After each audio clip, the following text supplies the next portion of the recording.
call this meeting to order at 7:02 p.m.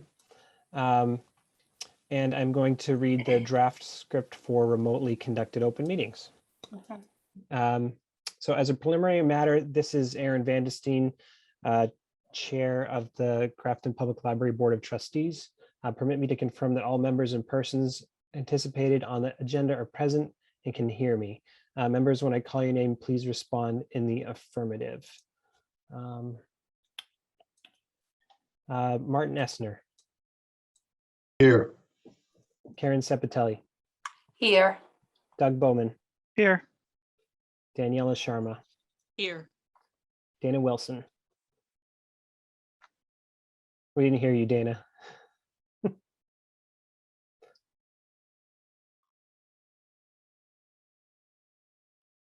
I'm here. I'm here. Great. Sorry. And Stephanie Texera. Here. Great. I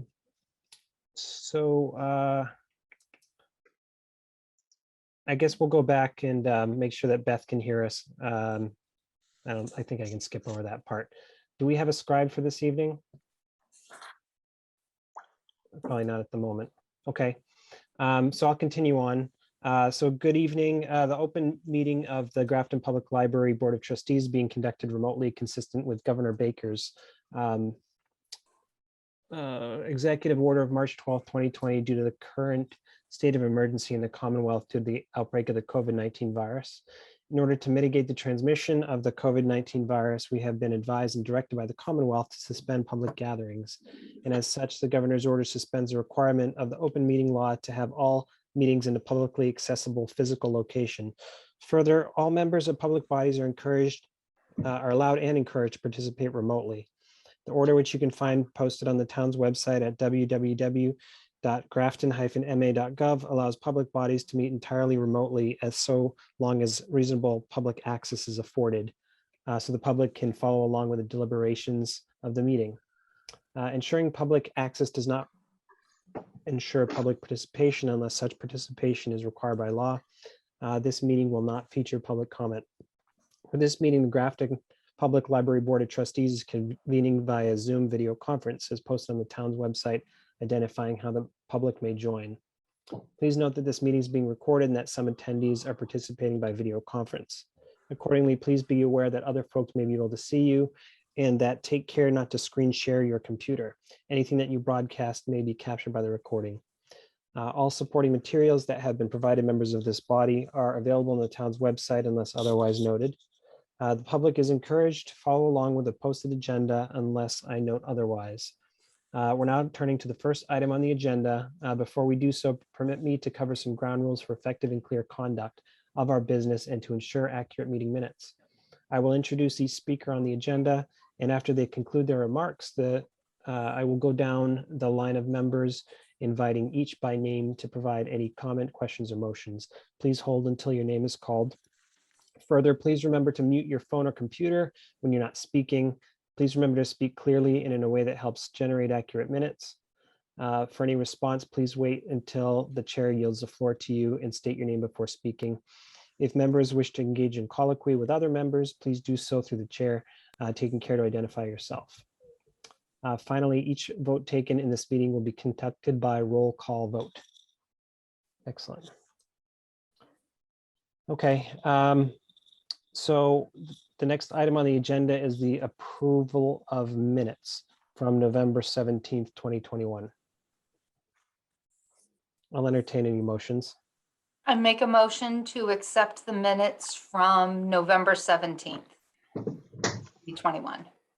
Okay, Marty. I second the motion. Okay, motion made and seconded. Any discussion on the minutes? Okay, hearing none, all in favor? Aaron, aye. Karen? Aye. Aye. Doug? Aye. Daniela? Aye. Dana? Aye. Stephanie?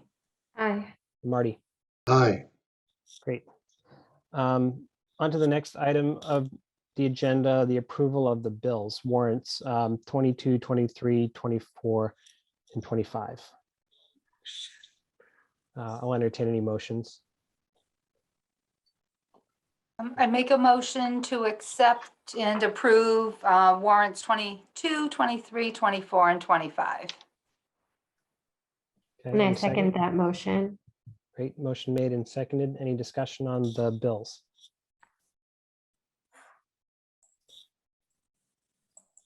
Great, hearing none, all in favor, Aaron, I, Karen, Aye. Doug, Aye. Daniela, Aye. Dana, Aye. Stephanie, Aye. Marty. Aye. Great. On to the next item is for ongoing business is the MPLCP Building Program Grant. Beth. We're nearing the very end of this project, believe it or not, with our ribbon cutting scheduled for this Friday at 11 a.m. We had a construction meeting today. We're down to about every other week meeting with the owner's project manager, Mark Sullivan, Paul DeRoss from CTA Construction, Ron or Ken from DRA Architects, and then sometimes sub-bidders as needed. So the things that are left are things like the chains on the blinds and the children's program room are too long and potentially a choking or strangling hazard.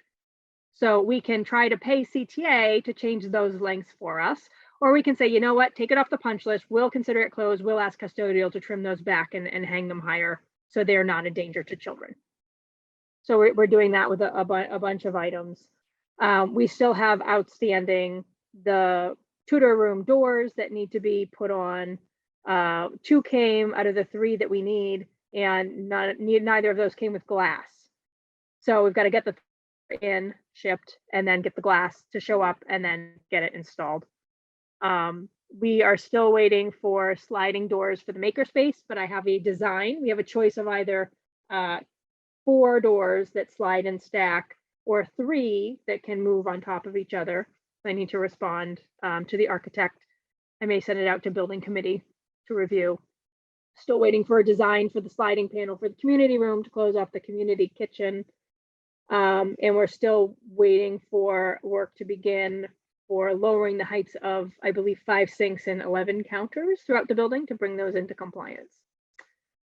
Today, faxing got fixed, and I actually have the ability to fax and receive faxes to the 2 numbers that we're paying for. So that's huge. Phones were in, the final turnover for the phones was, I think, December 1st. So those have been up and running. Still working out some kinks with the company, but you can now call the library number and get a hold of the librarians. So that's huge progress. What else? The tree leaves got installed in November. So now when you go in the children's room, they're kind of subtle. They're pretty high up. You have to look up to see them. They're not like dangling at a length that's immediately noticeable as you go in the room. But they look really amazing. We got extra help from DPW, Parks and Cemeteries, and Custodial this week to put some extra loving care into the building to polish all the chrome and get all the fingerprints off the glass and vacuum and mop and sanitize every surface. Put some more things away, clean up litter outside, sweep up leaves and things. So it's really going to be looking great for Friday. We'll be continuing to send reports to Mass Board of Library Commissioners on the project.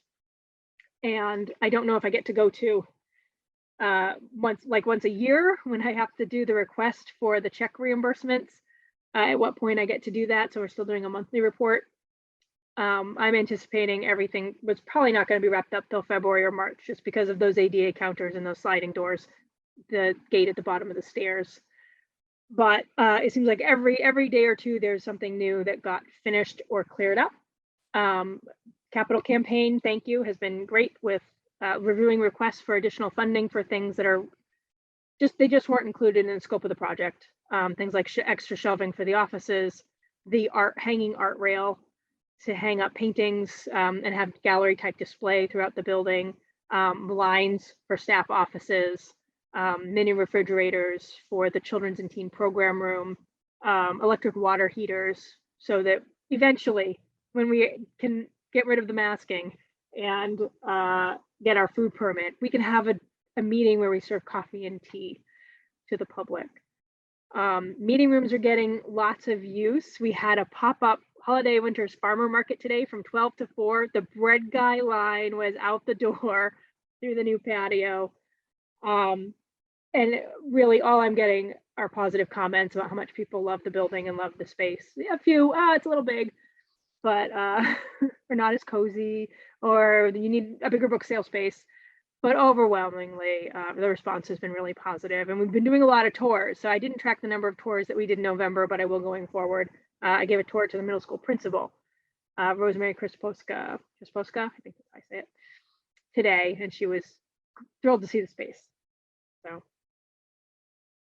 building committee meets again the first Monday in January, which I believe is the 3rd, right after the holiday, to pay bills and review any outstanding issues. That's what's going on.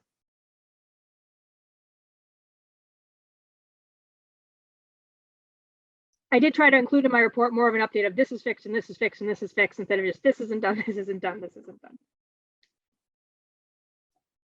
Thank you, Beth. A little bit of noise outside my office, but that's expected this hour of night. But that's a great update. Any questions for Beth regarding the completion of the grant, the building grant? Yeah, Doug, please.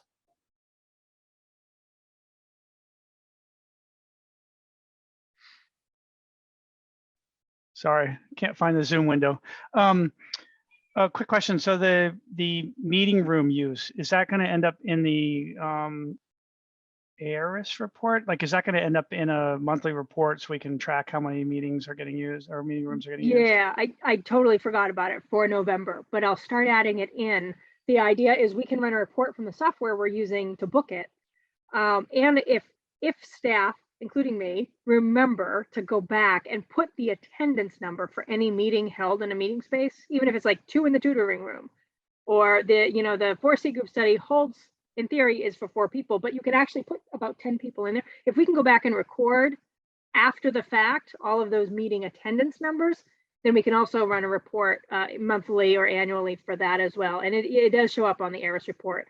They only care about public meetings. So staff meeting or staff training doesn't count, but anything that's open to the public or a private paid booked event, yeah, they want to report on that. I have no idea how to tabulate the number of people who came to the farmers market today. I could ask the vendors for an estimate. The meeting was very full. And I will, going forward, Great. record that and report it out. Thanks for the reminder. Doug, anything else to add from the building committee? Not for me. Okay, excellent. Well, thank you, Beth. Any further comments, questions?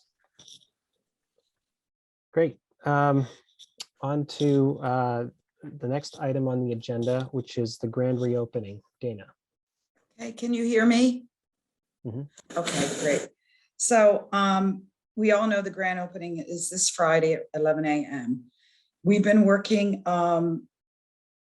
the last couple of weeks nonstop. So at this point, we sent out all the invitations. Some were emailed, we had email lists, and we also had, we also sent out printed invitations, and you should have all received one. So far, I've gotten some yeses, and it's really great. Dr. Cummings is going to come. I've asked them if they're going because I was telling them about something else. Dr. Cummings is coming. The principals, Joanne Stockton, and I think she's going to she might bring Mary Colin. I'm mispronouncing her last name. She was assistant vice president but left. She's the one that got her doctorate degree. And then Roseanne's coming too from the middle school.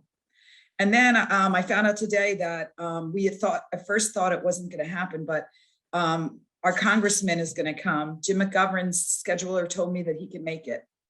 So at first there was some confusion because it sounded like they thought it was next week. And I got in touch with them again. They said, no, we made a big mistake. So sorry. He will go this week. So we're really excited about that. So I was telling people about it because I figured they may want to come if he's there. So I told some people about that. And so that was really great. And I also talked to, I talked to the president and CEO of the Blackstone Valley Chamber of Commerce, Hebert. Jeannie Hebert. Yeah, Jeannie Hubert. And, she's going to come too. So that was good. And that Karen invited them, and that's great. They said that if we ever need help, they told me that they could have done all of this for us. They could have done the invitations, they could have done the release. But I was thinking, I did explain to them what we are department of the library. So I think we had to do it ourselves, but I found out a lot about their resources there. So that was nice to connect with them. So the other thing is, right now, if you've seen the invitation, you know who's speaking.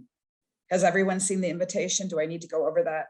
So Doug is going to be the MC. I asked another person and he's not able to do it. So Doug will do that. He's going to introduce the Congressman McGovern. We'll talk a while. And then I don't know how long I'll talk. And then we were going to have Senator Moore talk and David Meridian. And then I think, Karen Traub, she's going to speak. And then Aaron's going to speak, and I'm going to speak briefly about the Capitol campaign. And then I think we turn it over to Beth. And but after Congressman McGovern's, that's right. And then we're going to go, so at the end, oh, wait a minute. I'm sorry, I got mixed up. We were originally going to go and have just start it. I have to go back to my notes, but I think we were going to start it and have a couple of people talk and then cut the ribbon. So now that James McGovern's coming, I think he should talk first, and then we'll see how long it is. And if it is long, then we'll just say we're going to cut the ribbon. We'll cut the ribbon. And I asked Beth to cut the ribbon, and it's a big scissors, and it's pretend cut. So Beth is going to do it. I also asked Evan Broussard, because he's our town administrator, and we want to recognize him. And he said, yes, he would do it. And then Karen Traub is doing it because she's the Massachusetts, she's the commissioner for the Massachusetts Board of Library Commissioners. And then the congressman will do it too. So we'll have to figure out how that works. And I will, what I should do, Beth, is probably tell those people what they're doing. I haven't, I will. I have their emails, I believe. So I'll let them know what they're doing. I think Karen Traub has her own fancy scissors. So we could actually have more than one pair of scissors and, cut it multiple times all at once and have it flutter away. That would be cool if you want to do that. Because would her scissors really cut it? She has swan-shaped fabric scissors. She posted them on Facebook today, which makes me think she's bringing them.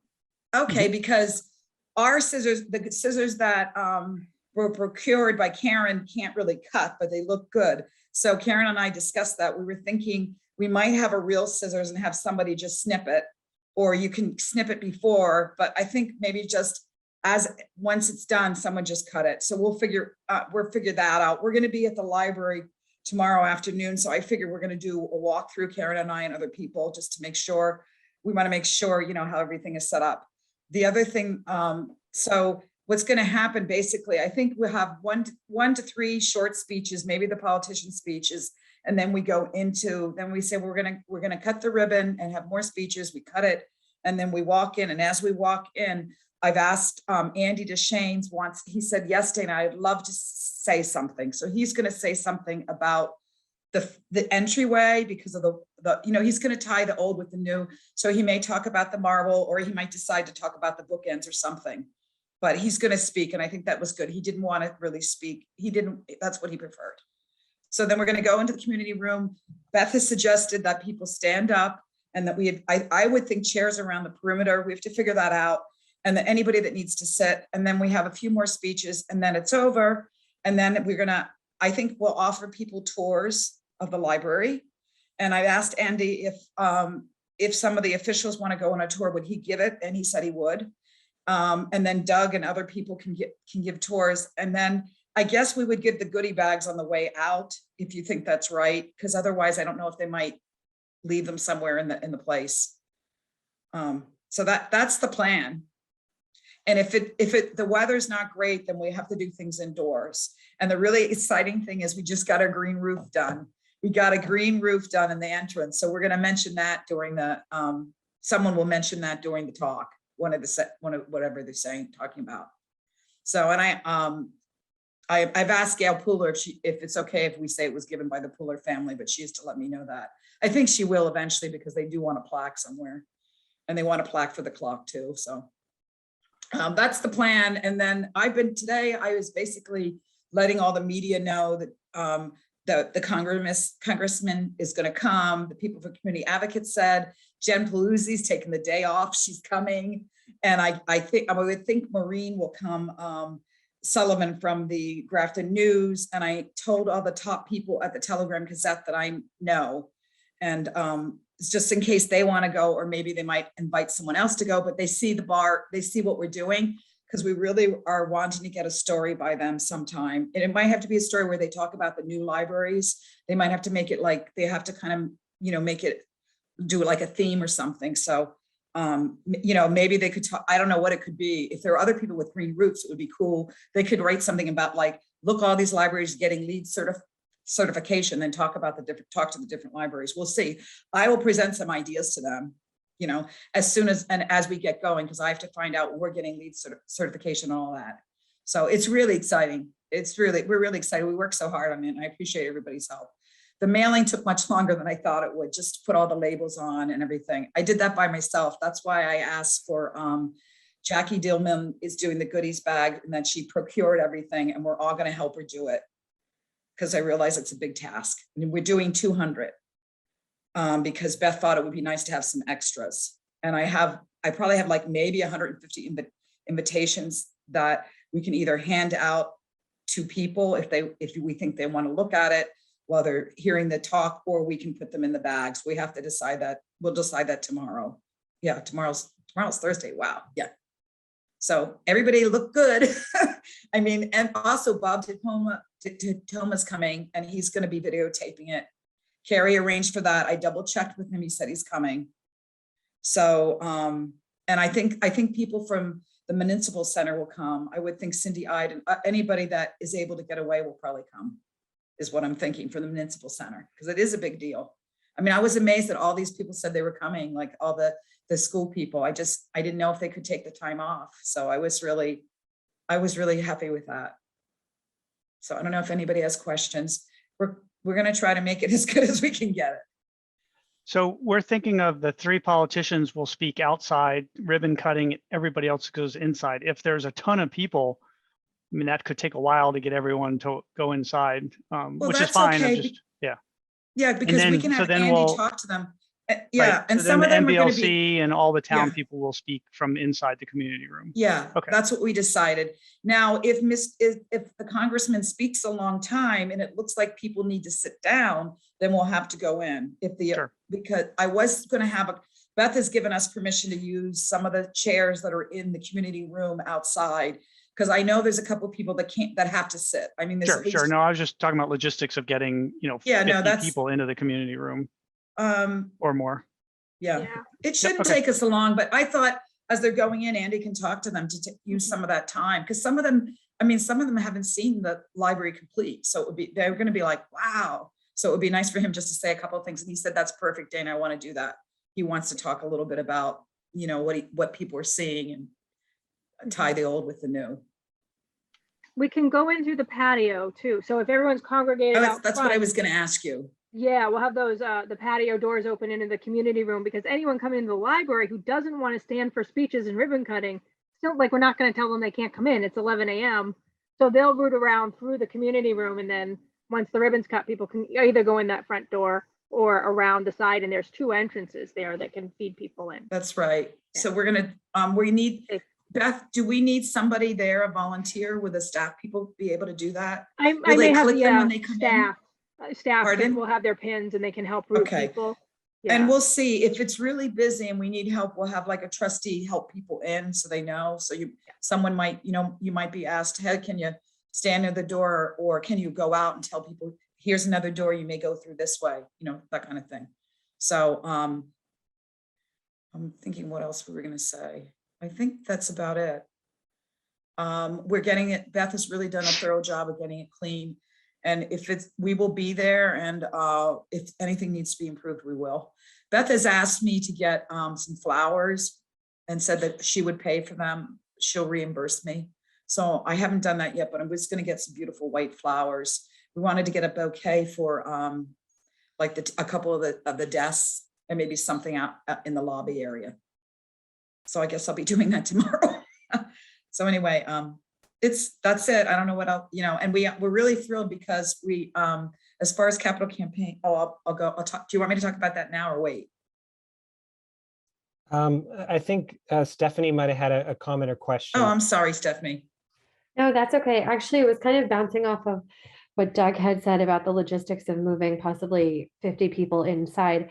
If Andy is talking to people at that time while they're trying to move into the community room, and some people are moving around, the people who are walking like from the patio in are missing that information.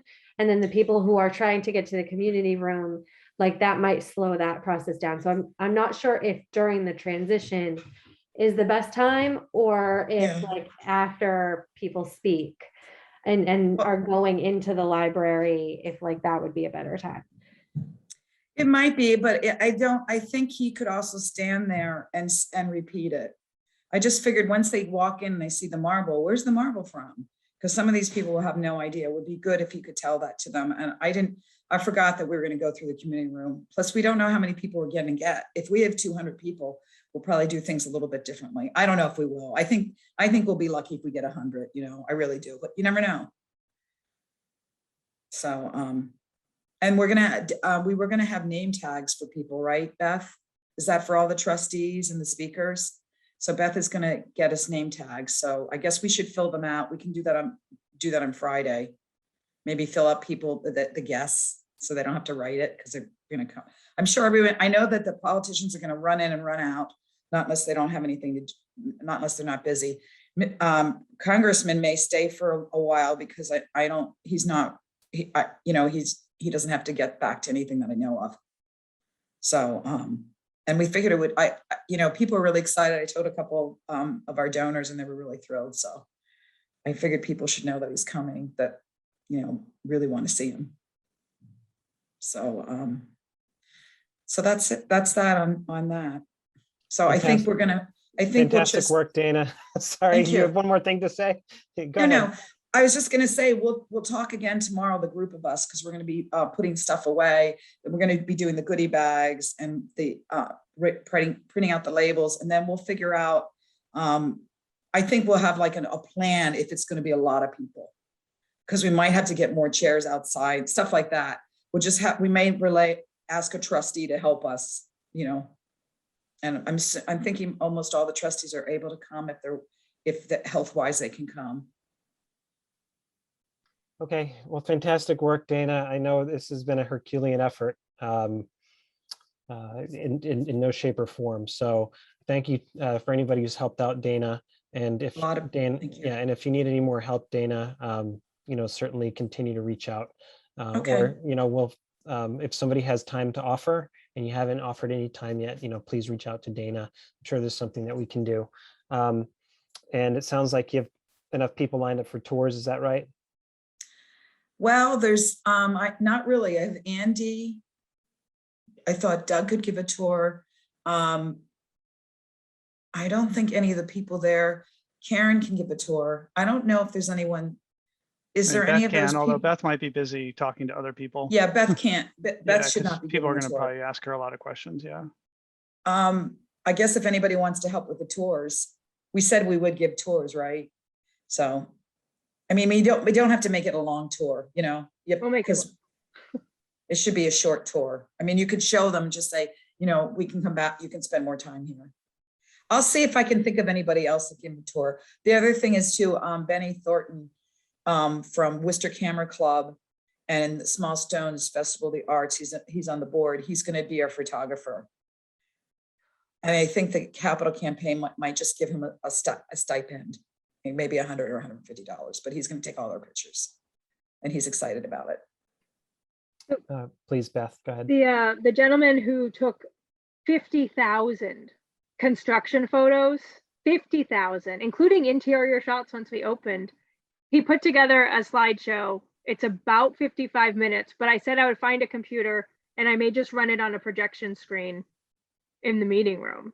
It can be after the speeches, but we have a slideshow. And then we also have a oboist and recorder player. We're going to provide some music after the event too, so it'll sort of draw people through the building. We also are debuting our community art display to, Friday as well. So we've got some like value added stuff. I bet we're going to run out of gift bags. I think a lot of people are coming. I think so. So I will Probably not. remember, we'll remember just to tell people that, I mean, Yeah, just and what's going to happen. I'll write that down. I forgot. Yeah. Beth did tell me about the music and I thought that was great. She's got that donated and they're going to be, we're going to have them in, I'm calling it now, the new book and large print room. I don't know. Yeah. They're going to be up there. So it's going to cascade down the music. And I forgot about so you have a community art show? Is that what you're telling me? We did during the pandemic, before we moved out of St. Andrews, we gave out 8x8 squares and we invited people to do some illustration of sort of how the pastime had gone. It was a mind, body, spirit challenge.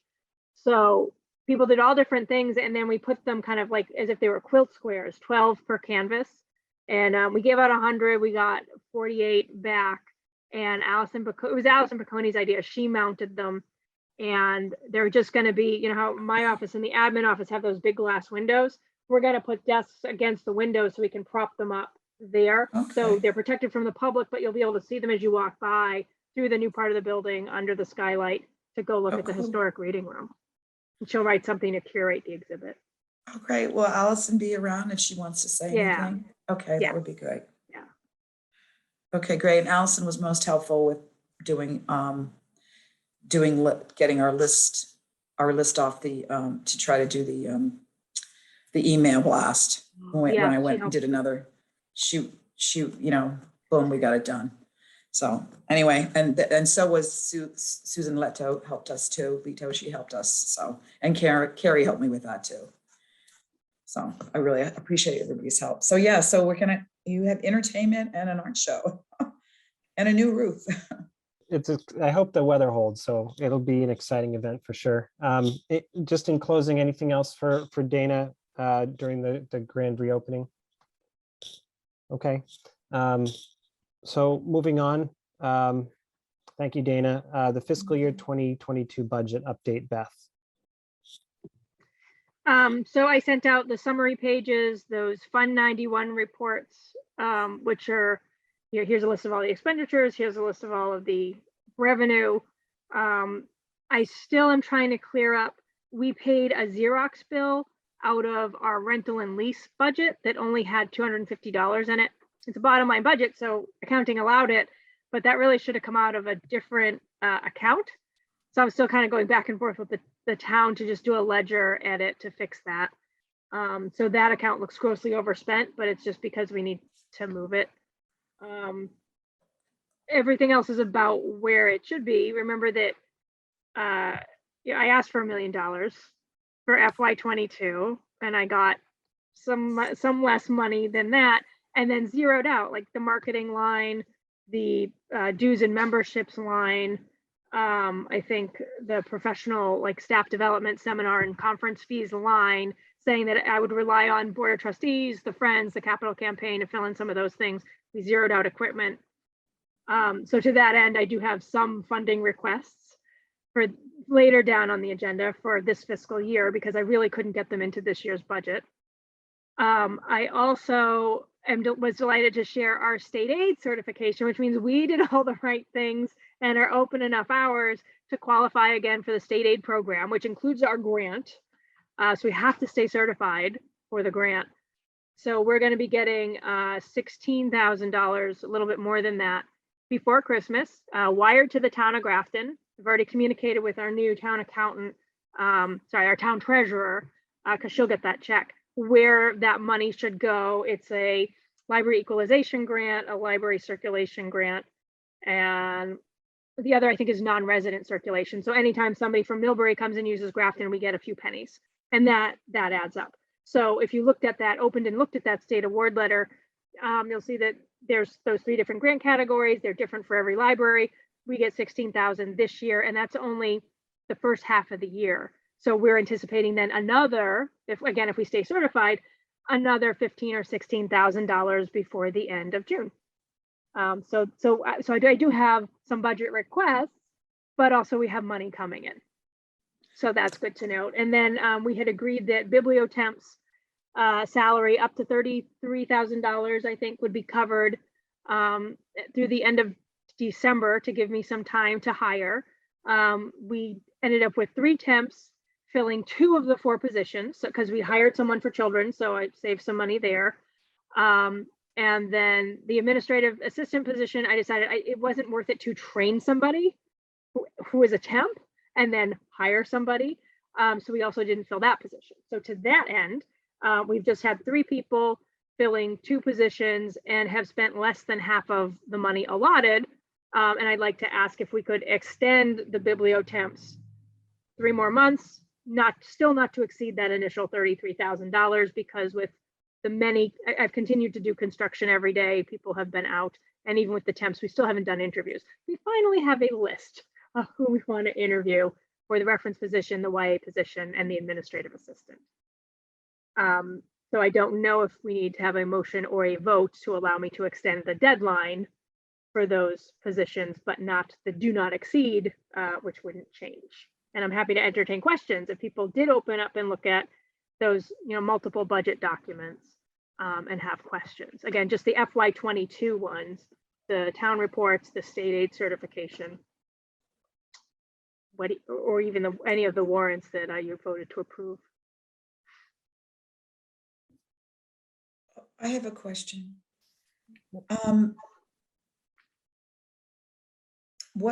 Just so that we can understand about a little bit better. I know that you had to close the library a few times, sections of the library, because we didn't have enough staff.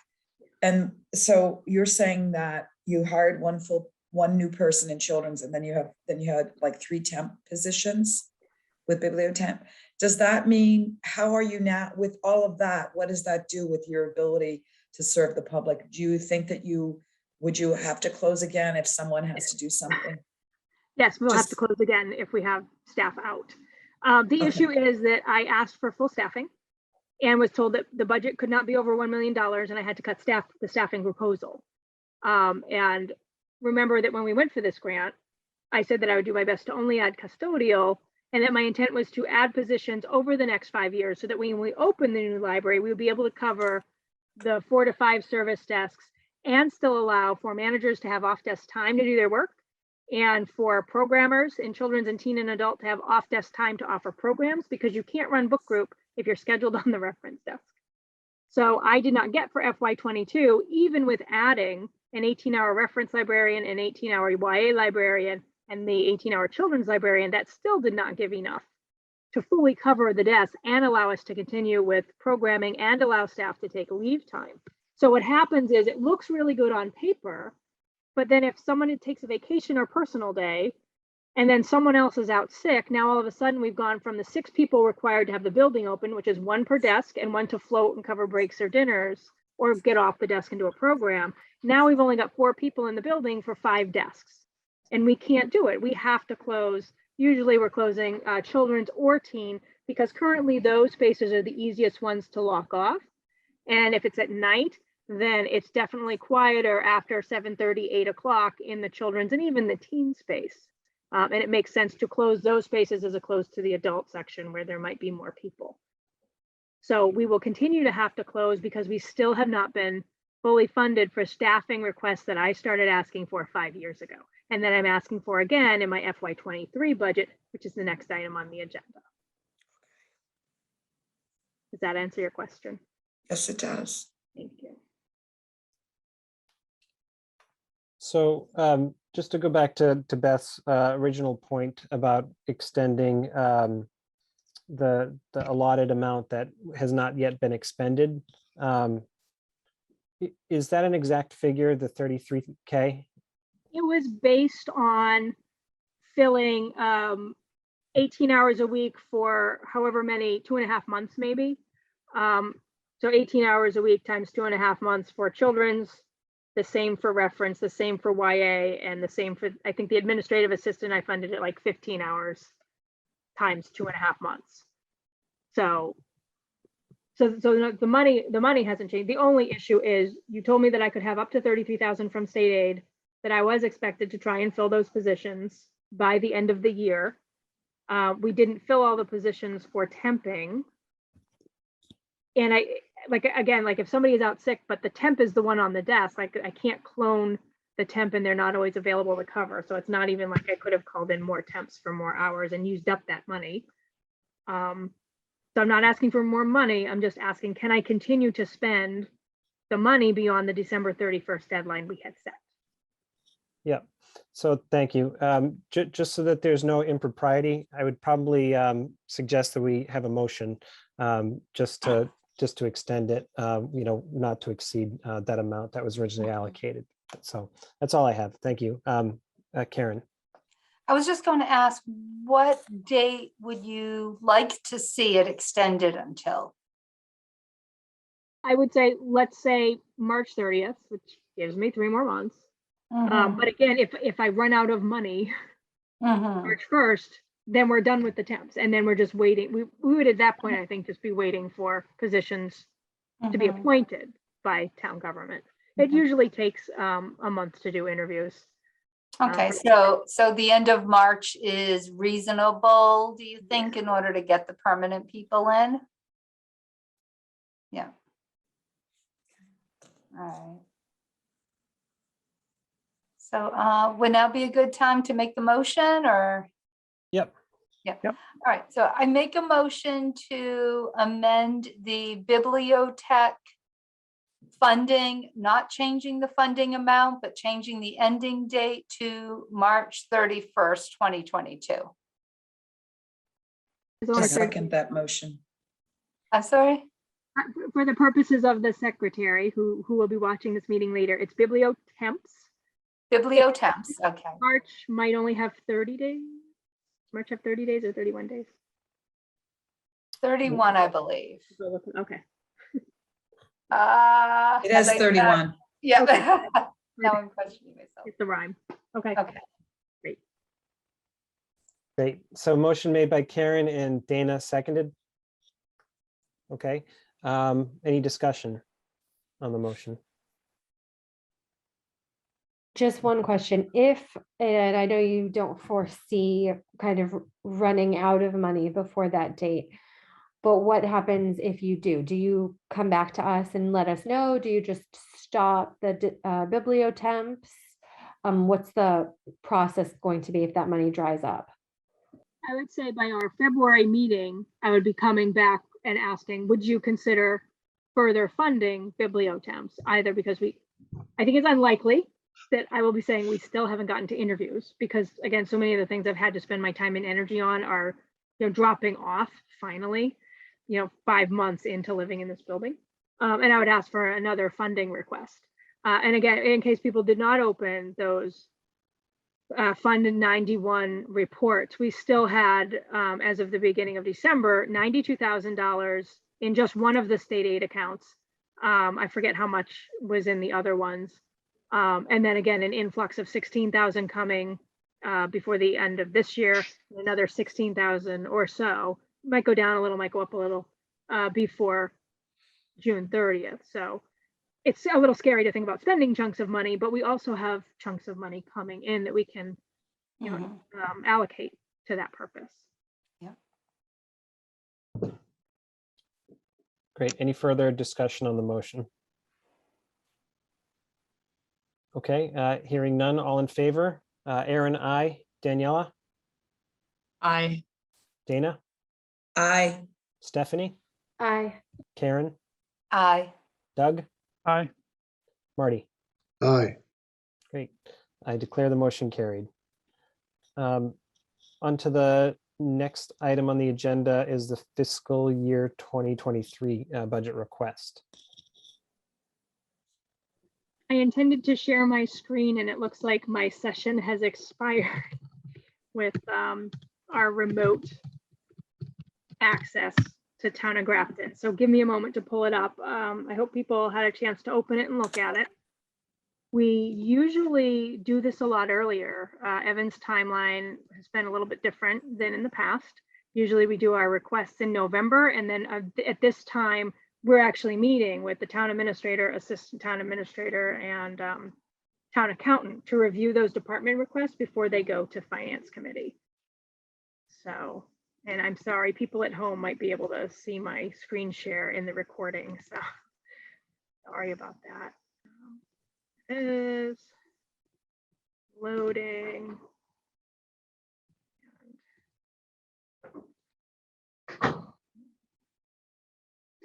So this is the FY23 budget proposal.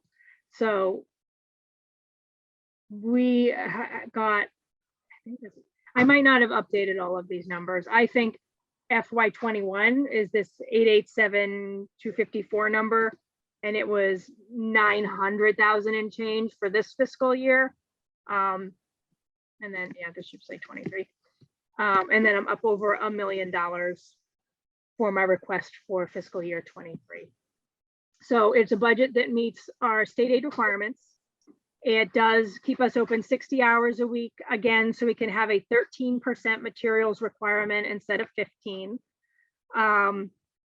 It doesn't include the full cost of all the biblioteca equipment, because I just got the quote this morning, and it's $28,000 for the 4 self-checks, the automated material sorter with the 3 intakes, the DLP collection development wand, which just arrived last week, and we haven't unpacked it yet, the 4 self-checks, and the licensing and support for all of that software. So that's about the cost of 1 staff person to, you know, check books in and out. And it probably does the work of anywhere from 2 to 4 people with the return. So it's a lot of money for that, but it saves, but that's actually not in this budget because I just got the number. We used to spend like a couple grand on HVAC, and our quote from Renaud for this year is $11,000 to handle all the roof units, the ductless air conditioning and heating units in the historic reading room. So all of our costs are going up. And I couldn't accurately put in a cost for energy because we found out that we actually haven't been getting billed since July for our energy bills. So we just have an estimate. We're also required, remember, every year for our budget to go up by a minimum of the average of the last 3 years plus 2.5%. So the $1 million increase, the increase to $1 million does meet that requirement. And I'm basically asking for more staffing. So we're directed that all staff can have no more than a 2.5% cost of living raise, even though the Social Security Administration is anticipating our 2022 cost of living as increasing by 5.9%. So that means that all of my staff, if they are able to get a 2.5% raise, they will be losing money because the cost of everything else will be going up. I've asked to move 2 employees from 30 to 35 hours, making them full-time. That doesn't change the benefits, but it does drive up this total cost here for number of full-time employees because we're going from 7 people to 9 people.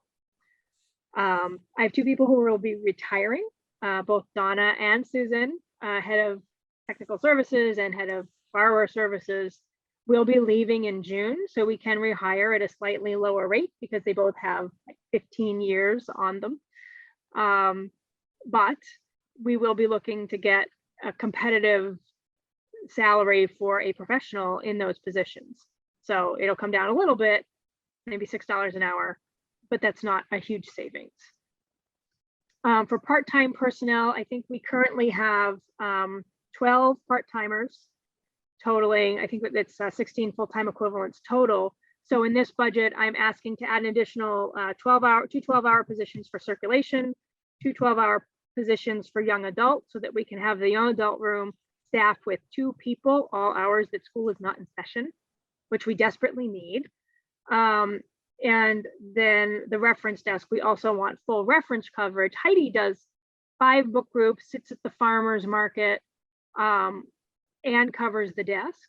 So we need full coverage to get her off the desk to do programming and outreach. So, you know, that's a lot of new positions. So it's 6 12-hour positions. Youth Services has been asking for a page, their own shelver, for 3 years now. And I'm suggesting we could hire 2 high school students, 10 hours each. So now we've got 3 hours of shelving every day and 4 hours on Saturday. And those new positions would be the ones that would be cut if I bring this budget request forward and I'm told, no, it's too much, we can't do it. So we might reduce to, you know, a single 12-hour position instead of a double 12-hour position for each of those departments. We would not have pages. I also have a couple people who asked to increase hours, and that's always a little bit easier than hiring a new position. So I have a 15-hour person who wants to go to 19. I have a 20-hour person who wants to go to 25 hours. And then, as I mentioned, 2 30-hour persons who want to jump to 35. I have not asked for custodial in this budget. And this is the reason why. We are currently getting 20 to 25 hours of custodial service deployed from the building department. It's not enough. However, the building department, instead of the library getting money to hire a custodian, the building department got money to hire a new custodian so they could outsource somebody to the library. So the current plan is that position has been posted, they're interviewing, they will be hiring a new 7 a.m. to 3 a.m. custodian, which will free up Paul, who's been doing a lot of hours for the library, to completely have 35 hours at the library in the new fiscal year, or sooner than that, you know, as soon as they hire, so sometime after the new year. Once I have him 35 hours, that doesn't cover custodial coverage, of course, all the hours that were open, 60 a week, but it's, I think, a big improvement. It'll be another 10 to 15 hours, which should allow him to get to not only all of the vacuuming, but some additional projects, cleaning the glass, actually sanitizing, because that's not happening, cleaning the chrome, cleaning fingerprints, really dusting, that kind of stuff. So I would like to give the building department the opportunity to make good on their agreement that they were going to send us a 35-hour person and assess if that's enough and if it is being cleaned to our standards. Now, if he gets called away often during the week to go do other group projects with the other custodians, then that will be a problem that we would address by in the next fiscal year budget, asking, no, we really need our own person under Beth's jurisdiction who's solely dedicated to the library. And I think snow and ice removal will continue to be an exception, which means this year, next year, when it snows, the building department's custodians will be primarily on snow removal and be making a circuit around all the town buildings. And the library will be part of that, but it might mean that morning the bathrooms didn't get cleaned or he comes back later to vacuum, because snow and ice removal is going to be top priority for everybody. And I'm comfortable with that. If the board feels differently, certainly send me a note. The budget's due Friday, and I can add in a 30 or 35-hour custodian under library jurisdiction. But it does seem like the sense from the town is, no, we don't want these silos. We want to consolidate this stuff and deploy centrally and do group purchasing for snow melt and toilet paper and all that and deploy it to the departments. So I am trying to comply and play along. Questions about personnel. I'm hesitant, it's public record, but I'm hesitant to pull up the personnel sheet and display it. It makes my staff very uncomfortable, even though it's public record for everyone to see what they make, but you can also open it on your desktops and ask questions. And I think I see Doug's hand.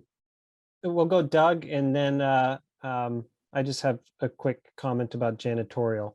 But let's go Doug, and then me, and then Karen. I'll try to be quick. Yeah, I was concerned that there was no custodial, but I think the plan for this year sounds reasonable. It sounds like they're committing much more time for the library, so we can see how it goes. If we get desperate, you know, we can look for some other funds, I guess, to pay somebody through the year. My only question then is, and I know you don't want to go to the personnel, but the personnel page for last year was different than what this shows for last year. I didn't go back and compare it. Okay, because I was just looking at the increase, and on the personnel page, it looks like a 15% increase from last year, which to me seems pretty good considering we've got a lot more library to go for, but just something you might want to double check. Thank you. At some point. Okay. Thanks. Thanks, Doug. Yeah, so regarding custodial, I know that Paul has been a fantastic resource for the library, prior to this new construction as well. And it almost kind of seemed like, I don't want to say he was a handyman of sorts, but I think he kind of went above and beyond at times. And I will say, not having him as a resource may be missed. But is that kind of, do you think we'll need that sort of service going forward, seeing that we have a nice new building? I forget the kind of things he did, but maybe you could comment quickly. He'll still be around. So so he's a 35-hour employee. Right now, 20 to 25 of his hours are at the library. And then he does like police station, whatever. They're gonna hire a 35-hour person who will do additional work for municipal center, police station, whatever. And the 10 to 15 hours he's not giving to the library. And then we'll get Paul 35 hours a week. But Okay, I'm still not his boss, which is fine. But yeah, he can hang pictures and he can paint and he can build stuff and he can unclog a toilet and knows when to call the plumber when it's beyond his capacity. He's great to have around. okay, fantastic. That losing that was my concern. Yeah. Great. And then, so Karen and then Stephanie. Mhm. Go ahead, Karen. Okay, so the new people who you are going to be interviewing now that you have time, they're included in this budget, I'm assuming? They are. It still says new because I don't have a name associated with them. Okay, And I can figure out a way to differentiate. So the story is we have an 18-hour vacancy that we're going to fill before this new budget, and in reference an 18-hour vacancy in YA that we'll be filling, and that 19-hour administrative assistant position. And we have filled the 18-hour children's vacancy, and we still need an additional 24 hours of coverage in reference, in YA, in circulation, and 20 hours of paging. okay, all right, okay. Completely fill the gaps. Just wanted to be sure of that. All right, thank you. Sure. Go ahead, Stephanie. So I also had a question about the personnel, not, I believe that you need them. It's not so much that, but if you put this budget forth and they tell you to cut positions out, how many could they essentially tell you to cut out where we are still increasing our budget to what we need to for state aid? Like realistically, would that be one person, potentially two positions? They can, yeah, so they can say my personnel budget can go, they can say your personnel budget can only grow 2.5%, which means all of your current staff, including those vacancies you just filled, they can all have a raise of 2.5% and you can add 0 new positions. And I'll So say, they okay, can say that, okay. yep. And then we will continue to have to close departments or not do any programming or cancel story time when one person is out because there isn't someone else, to cover the desk to allow somebody to do it.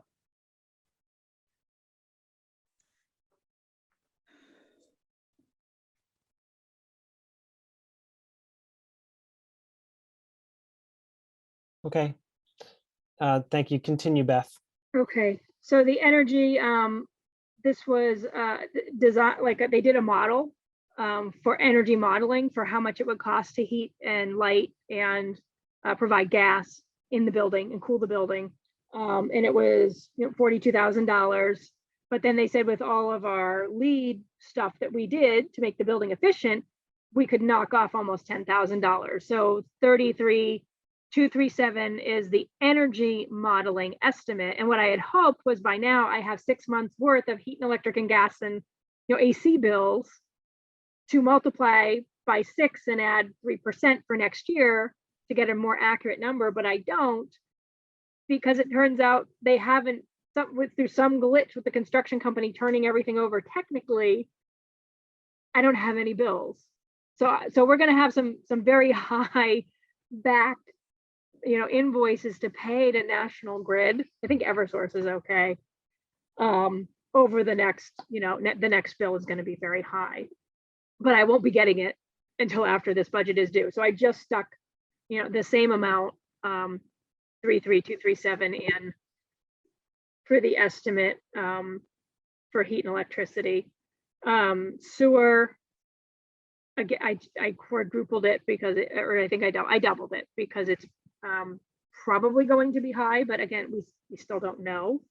Repair and maintenance, I used to hold 22,000 for repair and maintenance because my excuse was I have an old building and I don't know what's going to break. So whatever numbers I put in after I got the estimates for pest control, for toilet paper, for landscaping and True Green, for HVAC, for fire inspection, elevator inspection, the collection maintenance, the salt, I would always add 25%. And it would be around $22,000. It was low while we were at St. Andrews, but now we're going back up again, not because I have things that they're gonna break because everything's under warranty, but because we have a big building that has almost quadrupled in size. So again, the HVAC alone is quite large. There is a fee to maintain the green roof. They come out every month to, I don't know, weed it and feed it. And we just added another small section of the green roof. So they told me it's a little over $2,000 a year for the 2 sections. It's paid for, the big part is paid for this year. So that cost doesn't kick in until like next spring. The new one that we just installed is only a couple $100 for the year and we can cover it. But once that initial contract is paid, then it's going to be an annual cost of around $2,000. And it could be the capital campaign wants to cover that and I can remove it from my budget. But for now, I'm just carrying it as an expense of having our building. And then I just threw in a little bit of miscellaneous because we don't know. Yeah, again, lots of things are under warranties, but sometimes things surprisingly aren't covered and we need to hire an electrician or a plumber to do, or a locksmith to do some work. So I threw in a little money for that. Contracted services is the CW Mars network cost, which includes ebooks. This year, we also have to pay for alarm monitoring. Police department dispatch used to do that and they're not anymore. Biblioteca, I underestimated. That's actually going to go up. It's 28,500, not 12,500. Our movie license stayed the same, and then we want to add deep freeze and clean slate to our 40 public internet computers so that we don't have viruses, and so people's personal items are not saved. We can just reset it every time after they use it. And that's a new expense. I need to find the money for that actually in this fiscal year to start the contract in the very near future. Should I stop here for questions or keep going?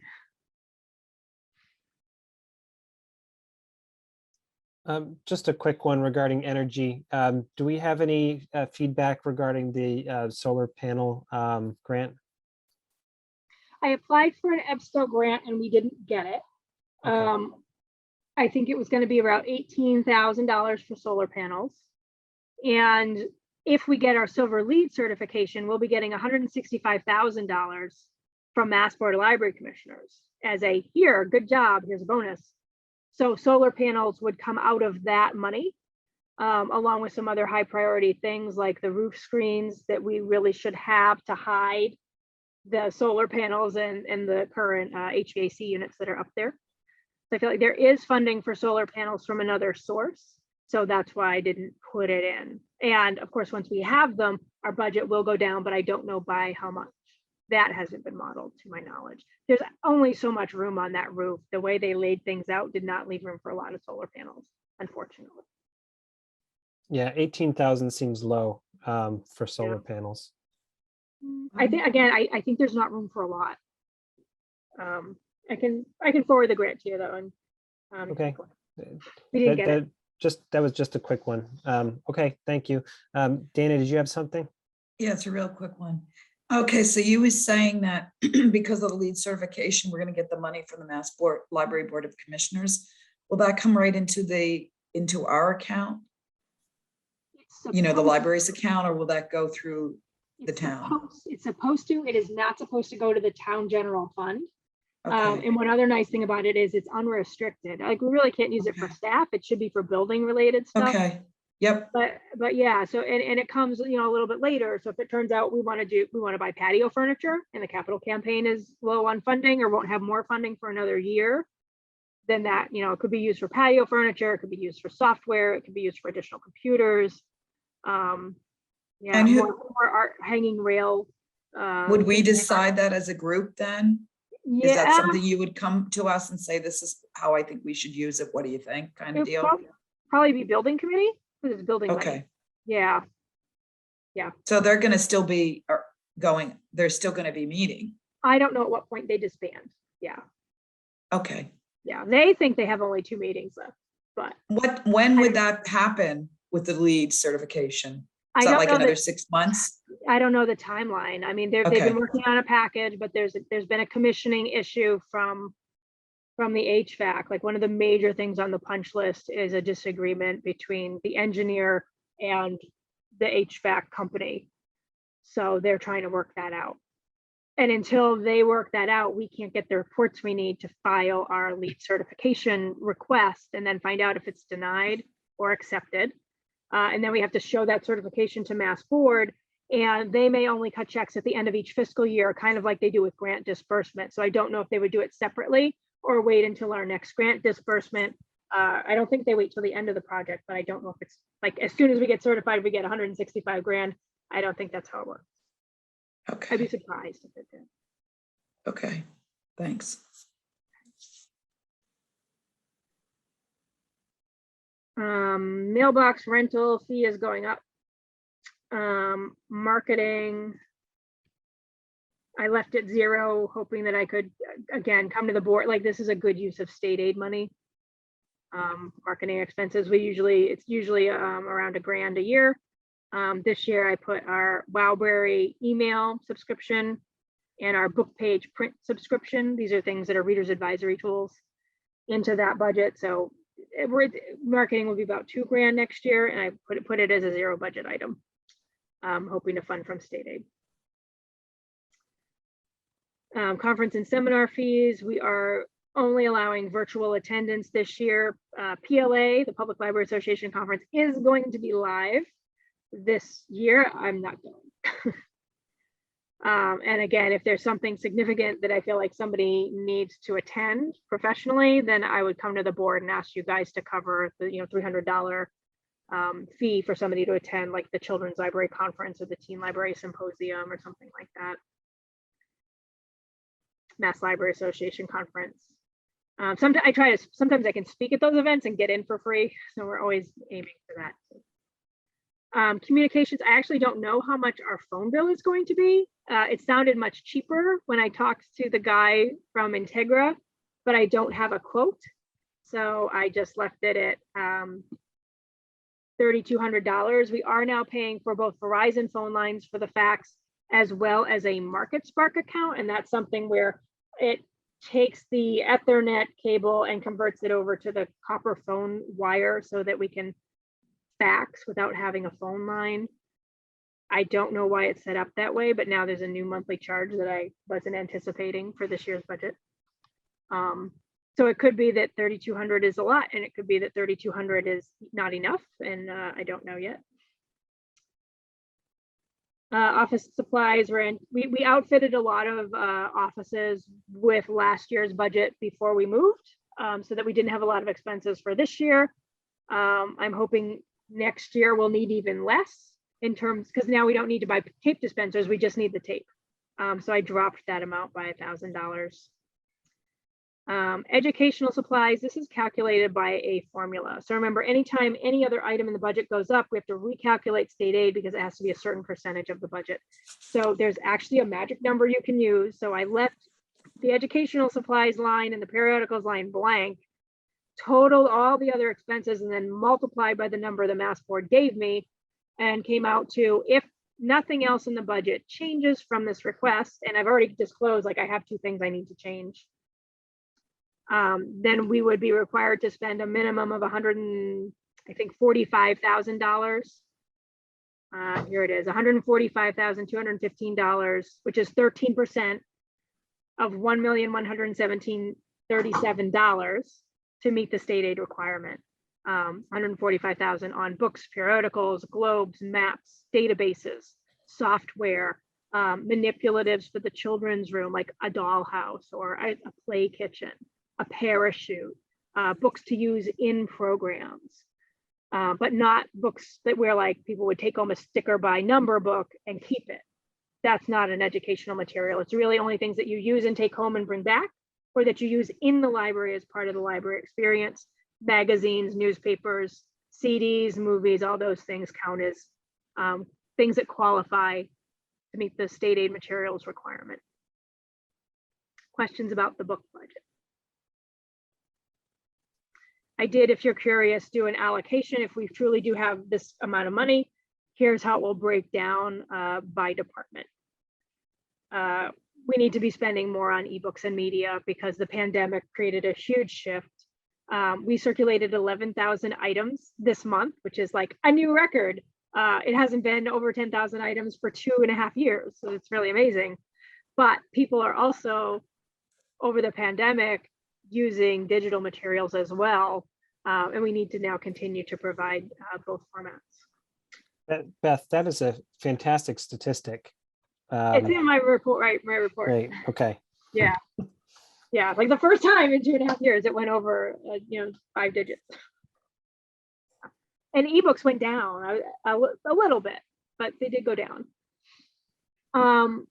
Programming, we're looking for $15,000 again for programming. It could be that because we did get a significant grant from Unibank, that number could go down. So that would be another area to consider cutting. If I have a request to cut the budget, that we can rely on grants, on state aid. However, we don't want to get into the town thinking they don't have to provide any programming budget, because it's not just performers and presenters that we pay for out of programming. It's also scissors and glue sticks and paint by sticker books, or a copy of the DVD or video game so we can use it in the program and not wait for the library's copy to come back. There's other expenses associated with programs. Beanstack might have come out of here as well, which is the summer reading program software. So it could go down. Dues and memberships, I think I mentioned I left at 0. So that means I will be bringing my ALA membership renewal, my MLA membership renewal, and other staff members renewals to the board for approval. And then new equipment, everything's new already. So I left it at 0. Really, the issue is we need software licensing, which I'm hoping to take care of with a funding request we have later on our agenda. So that's the overview. Again, I need to make a couple of changes, which I'll be doing tomorrow. I'll send it out again. It is still really just a working draft. This is, it goes to Evan. We sit down and look at it. He says, no, you can't have all that money. I trim it back. But then I rely on the board to show up in March to say to FinCom, we really need 6 more 12-hour positions. We really need it. We're not kidding. She's been asking for it. You're not saying yes. You built this new library. We're supposed to provide adequate funding, and closing departments because someone is out sick because we don't have enough people is not acceptable. I'm happy to take feedback by email too if you haven't had a chance to really look into it. I appreciate the help.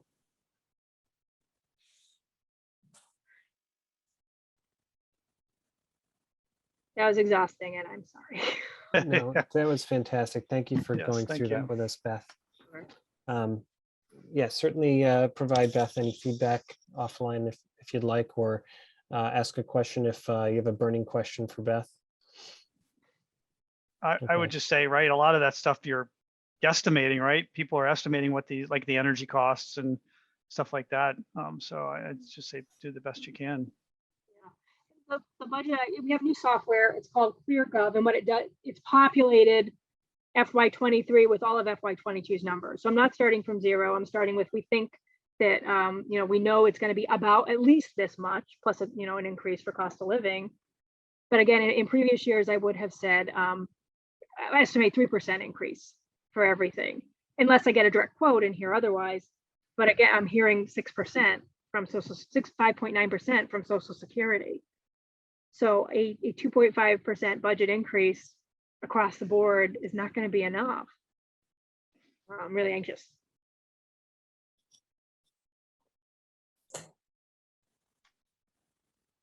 Okay. I have a quick, can you hear me? Yep. I have a quick question. If I want to review the personnel, because I got a little lost there. Could be just the lightness of the evening. But I was trying to figure out, because you said you were at 7, you were at 7 full-time employees now, and you wanted to go to 9. And then if I read that, will it tell me how many, if you go to 9, how many part-time employees will you have? Will that be Yeah. in there? So I should be able to understand it? Yeah, and I think one Okay. thing that gets confusing is I'm not asking to add 70 hours to like that full-time line item. I'm really asking for 10 more hours to make 2 30-hour people, 35-hour people. They're not new positions, we're just growing it. And that extra 5 hours means like they can work an extra night, or they can extend their day, which gives more coverage either at the beginning or end of the shift to prep the room or be available or start story time at 9:15 instead of 10. Okay. It's Is really part of this whole, what we're going through now, or we need more help, is it because we just haven't had enough help all along? And now that we're in a new building, it's exasperated. Yeah, I've been, again, I've been trying to like add positions, anticipating that when we opened, if we were gonna have a teen room, that Mass Board said, well, we had planned to have one big youth services room, which Right, in our minimum staffing is 2 people per room or per floor. So you could have had someone serving teen, someone serving YA, but then they put in a barrier. They said, no, you gotta split it. You can't have it together. You should know that as a serving the underserved teen library services trainer. How come you didn't just split the room? They split the room. The barrier between the 2 rooms is, I'm It's short. I huge. can barely see over. It's 4 feet high. So there isn't even the teens will be fine and the children's librarian at the desk can see what they're doing. No, not if they're back in the gaming room. And honestly, the reason we built the teen room the size that we did is because if there's, say, 4,000 students in Grafton Public Schools, half of them are in the elementary schools, preschool to 6, and the other half are 7 to 12. It's the same population, pretty close. We have a children's room that does 300 programs a year, and they have 6 staff members to serve that age group. And for the teen side, we have just Allison at 35 hours a week.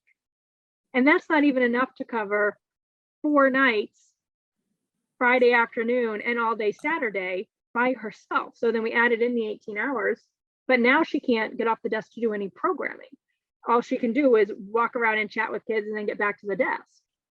So we knew going into this that we had a teen room we couldn't staff. And I asked 2 years ago to add the teen library, an extra teen librarian, to start building it up. And it's the same for reference. It's the same for circulation. Yes, having an automated materials handler is saving us 2 to 4 staff people, and it's freeing up my staff so that they can help with resumes or book a meeting room or show people how to do that. To dedicate more time to readers advisory, which we've done an intensive year-long training program. And there's an extra desk, and there's just not enough bodies. So, we need the so bodies. did you say, I thought at one point you said there's 6 desks, but then I thought I read 5. How many Yeah, desks do we have? There's 5 desks. So ideal Okay. staffing, and in our minimum staffing policy, it says there's 1 person at every desk. All hours were open to the public. And as soon as someone needs to go to dinner or lunch or go to a meeting or go to a program or walk away to address a behavior issue, that desk is unattended and someone else needs to come and be at the desk for the next patron who comes along. So ideally we have 5 and a floater from when we open until we close.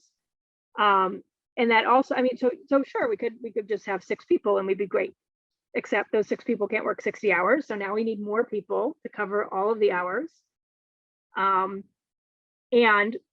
I don't work the desk very often because I am in my office writing policy and updating the schedule and doing payroll and working on the budget and applying for grants and meeting with angry patrons and taking phone calls and going to construction meetings. And, so I'm on the desk side buying nonfiction books, and I have 3 manager level full-time people who could spend half of their time off the desk to plan and manage their department and go, do programming and attend meetings and go to Crescent Manor and go to the senior center and go to this, film a Zoom story time to send to the schools. Like I think that it's likely that people don't have an understanding of how much behind the scenes work it takes by those, for, I would say, their department heads, Heidi and Sarah and Allison and Susan.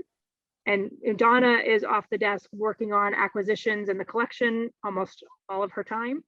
And Eileen is in the office doing office work and managing the bills and the magazines. And these are full-time off the desk jobs. So I have these 6 full-time people who will come out and cover the desk and cover a break and work a shift and whatnot.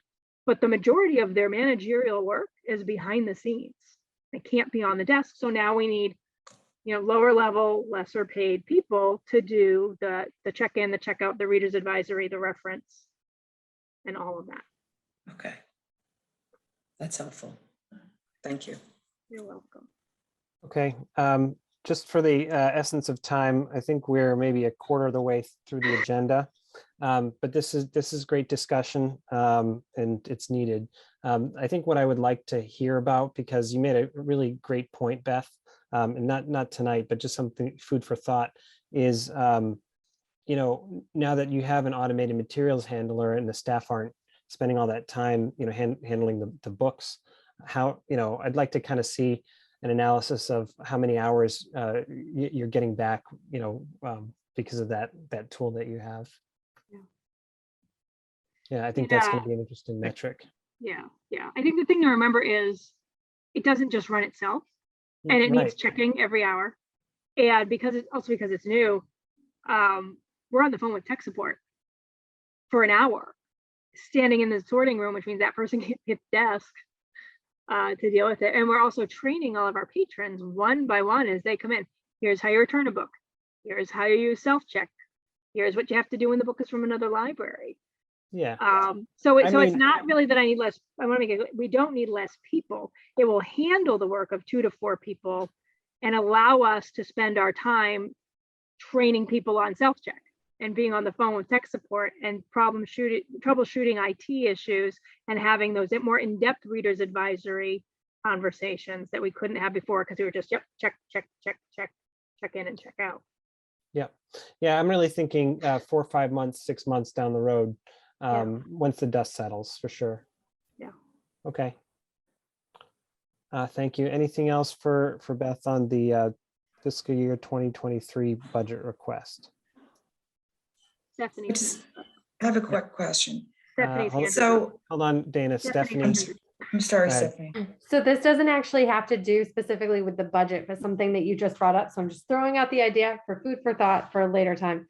You said that there's a lot of educating people on how to check in a book, how to check out a book.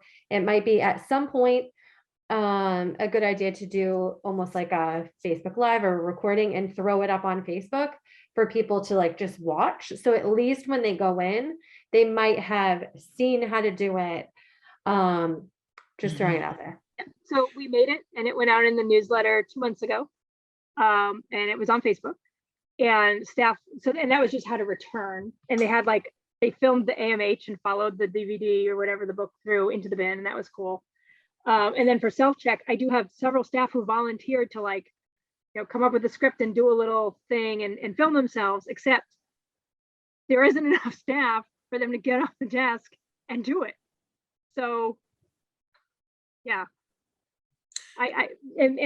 adding that, staying open till 6 on Friday and Saturday. Now I have less people coming in at 9 because they have to stay till 6. So we've also lost, having extra people there and time from 9 to 10 to work on those kinds of projects. So we have to find time to do it when you can pull people from, one department has to film and then somebody else has to do the thing. And then we have to edit it and produce it, and you need off the desk time to do that. So yes, we want to, and we're going to, and it's on the list. Thanks, it's a great idea. Yeah, so for the interest of time, we don't have to talk about it anymore, but after this is done, if you need help, let me know. Okay, I'll tell them you volunteered to be in it in a couple of weeks. And bring your kids. Fill a patron. Okay, time for just one last item, Dana, and then we'll move on. Yeah, so you're going to submit this Friday and it's just in the preliminaries. When will we have an idea how it's going to be received? Yeah. I was wondering what our backup plan is. I'll have an update after I meet with Evan and Will and Mary Loria, how the meeting went, what their recommendation was. And then I'll probably do is send out a budget revision. In the past, I had Doug and Karen look at it for me and we met as a little subcommittee. So if I just get a directive to cut, I don't know, $300,000, then I could also give it maybe to them and say, let's talk about this. Where should we cut? Can you help me? Okay. So, And what time would that be? Would that be sometime in January since it's the years? I think so. Again, I just have a directive and training on ClearGov. In past years, I've gotten your budget is due November 4th, and you're going to be meeting the second week of December. And then something else happens in January. And then mid-March is when Finance Committee has their public hearings. But so far, all I've gotten is the first piece of your budget is due.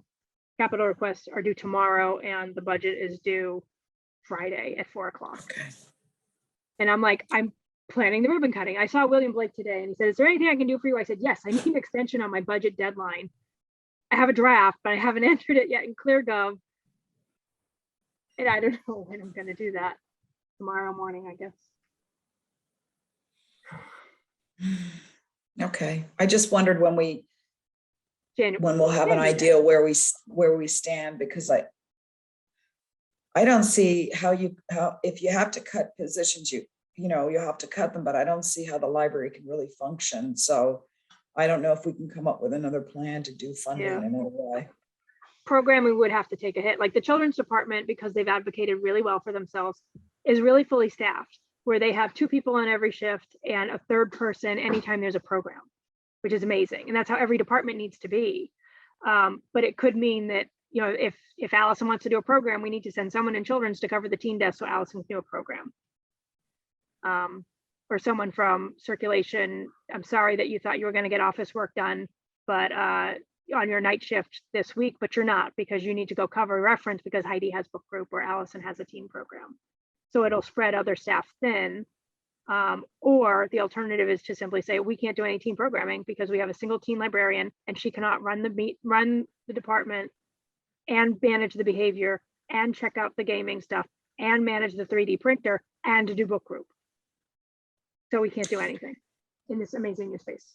Is that, I thought you were hiring an 18-hour person. Yeah, she's there 2 more nights and Saturday. But again, she's going to be alone on Saturday. We're not doing Saturday programming until we get another person in that room on Saturday. So that doesn't even really help. It helps a tiny bit.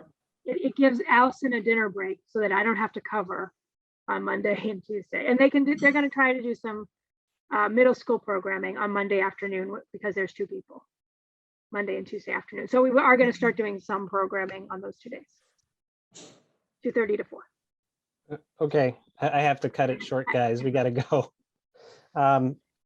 Sorry. So the next item on the agenda is the capital request. Is that the same as the budget request? You have something else to mention? No. So this is due please go ahead. Thursday. Yeah. I didn't fill out. There's forms I have to fill out for every single one of these. It's not done yet.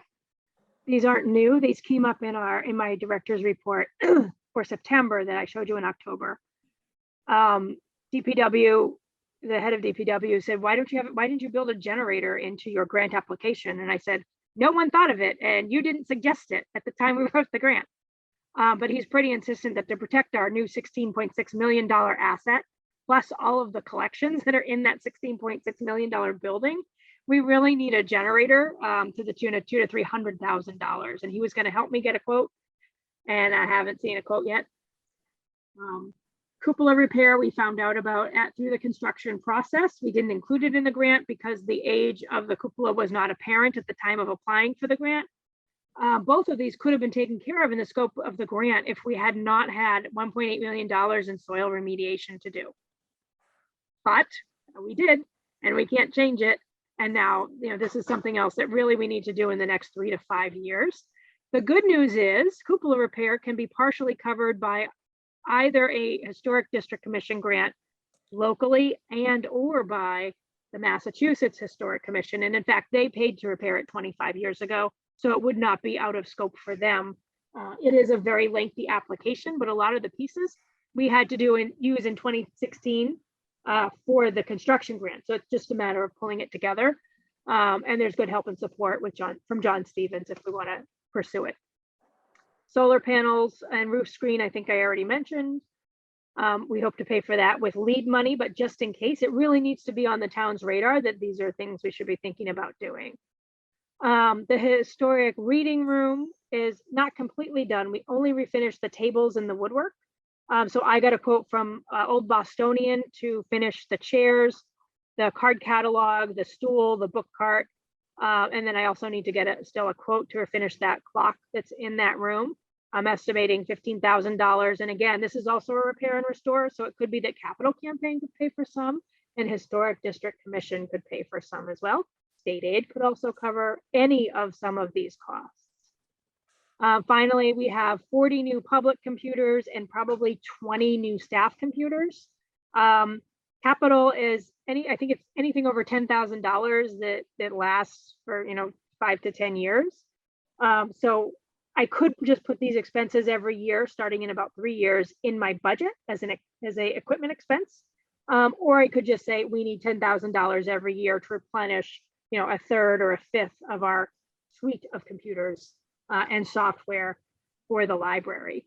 The last thing I don't have quotes for, we do have exits to patio space for children and teens that became one was scope of project, one wasn't. And if we were to at some point make those doors fully functional instead of an emergency or supervised exit, we would need security gates like we have at the other two entrances and exits. And eventually we'd also like a self-check for the teen room. That computer is like 12 grand. I forget what the gates cost. They were fairly expensive. So I'll be pulling together all those quotes. This won't all get funded. It's just, we would like to have these things. The cupola repair is, I think, the most urgent thing, because if that cupola gets damaged, then we're going to have rain water coming in and damaging the newly repaired historic reading room, that beautiful dome ceiling. So that's the highest priority. And I probably will reorder the list and then fill out a sheet of paper for the town for every single one of these needs. So again, the list only went out, I think, to you today. You're welcome to send email feedback or ask questions. Okay. But just because we have a new building doesn't mean that our capital has stopped. And in fact, when I get the manual that I still don't have from the construction company, that has things like, the elevator will need to be replaced in 50 years, or the slate is going to last 100 years, or the water heater 20 years, the stove 20 years. So then I can even do a further out plan of when these things will start to get to the end of their lifespans. Because we're not going to get another construction grant in 20 years. It's going to be 100, I think, before the library gets this kind of a thing again. Great, thank you, Beth. Certainly take the time to look it over and send any feedback to Beth. Any further discussion? Beth, you said we can send you some questions on the grants and that stuff. Yeah. Okay. Yeah. And then I'll just include the information in my report next month. Okay, great. On to IT update. We have some IT needs and they're under new business. Town IT has continued to be responsive, but it's challenging. We don't know when they're going to show up. Sometimes it's Wednesday, sometimes it's Thursday. And I would love for them to talk directly to Biblioteca so my staff don't have to, but I can't seem to coordinate it. Nobody's fault. It's just how it is. We don't have local IT every day. So what we have is great when we have it. So one of the, we've had so many people through the building, especially on Grafton Celebrates the Holiday. So a lot of people were seeing the library for the first time. One of the things that was mentioned IT related, just some of the cabling I think is still very exposed. I don't know if this has been brought up before. So I think just some simple cable management would go a long way. Okay. I feel like that was something that Evan noticed. He and Will and Bob Berger showed up Monday to look at my to-do list for the grand opening. And that was one of the things they were supposed to work on. It should be taken care of tomorrow. We're still lacking cabling and Evan is chasing that down. We thought we had cable Ethernet drops in the children's room that we don't. So, and that might be another, like, after the fact, they didn't do it, they're not coming back to do it, and now we need to pay to have it done. And I do have two Wi-Fi issues. One, the public Wi-Fi is not steady. The staff one is great, it's strong, it's consistent. The public one comes in and out, no matter where you are in the building. It doesn't ask you to sign in again, but like Josie's playing Minecraft and it's stuttering. Dana was in working on a Google Doc and she was in constant contact, our newsletter, and it would stop and she'd be like, why isn't it not responding?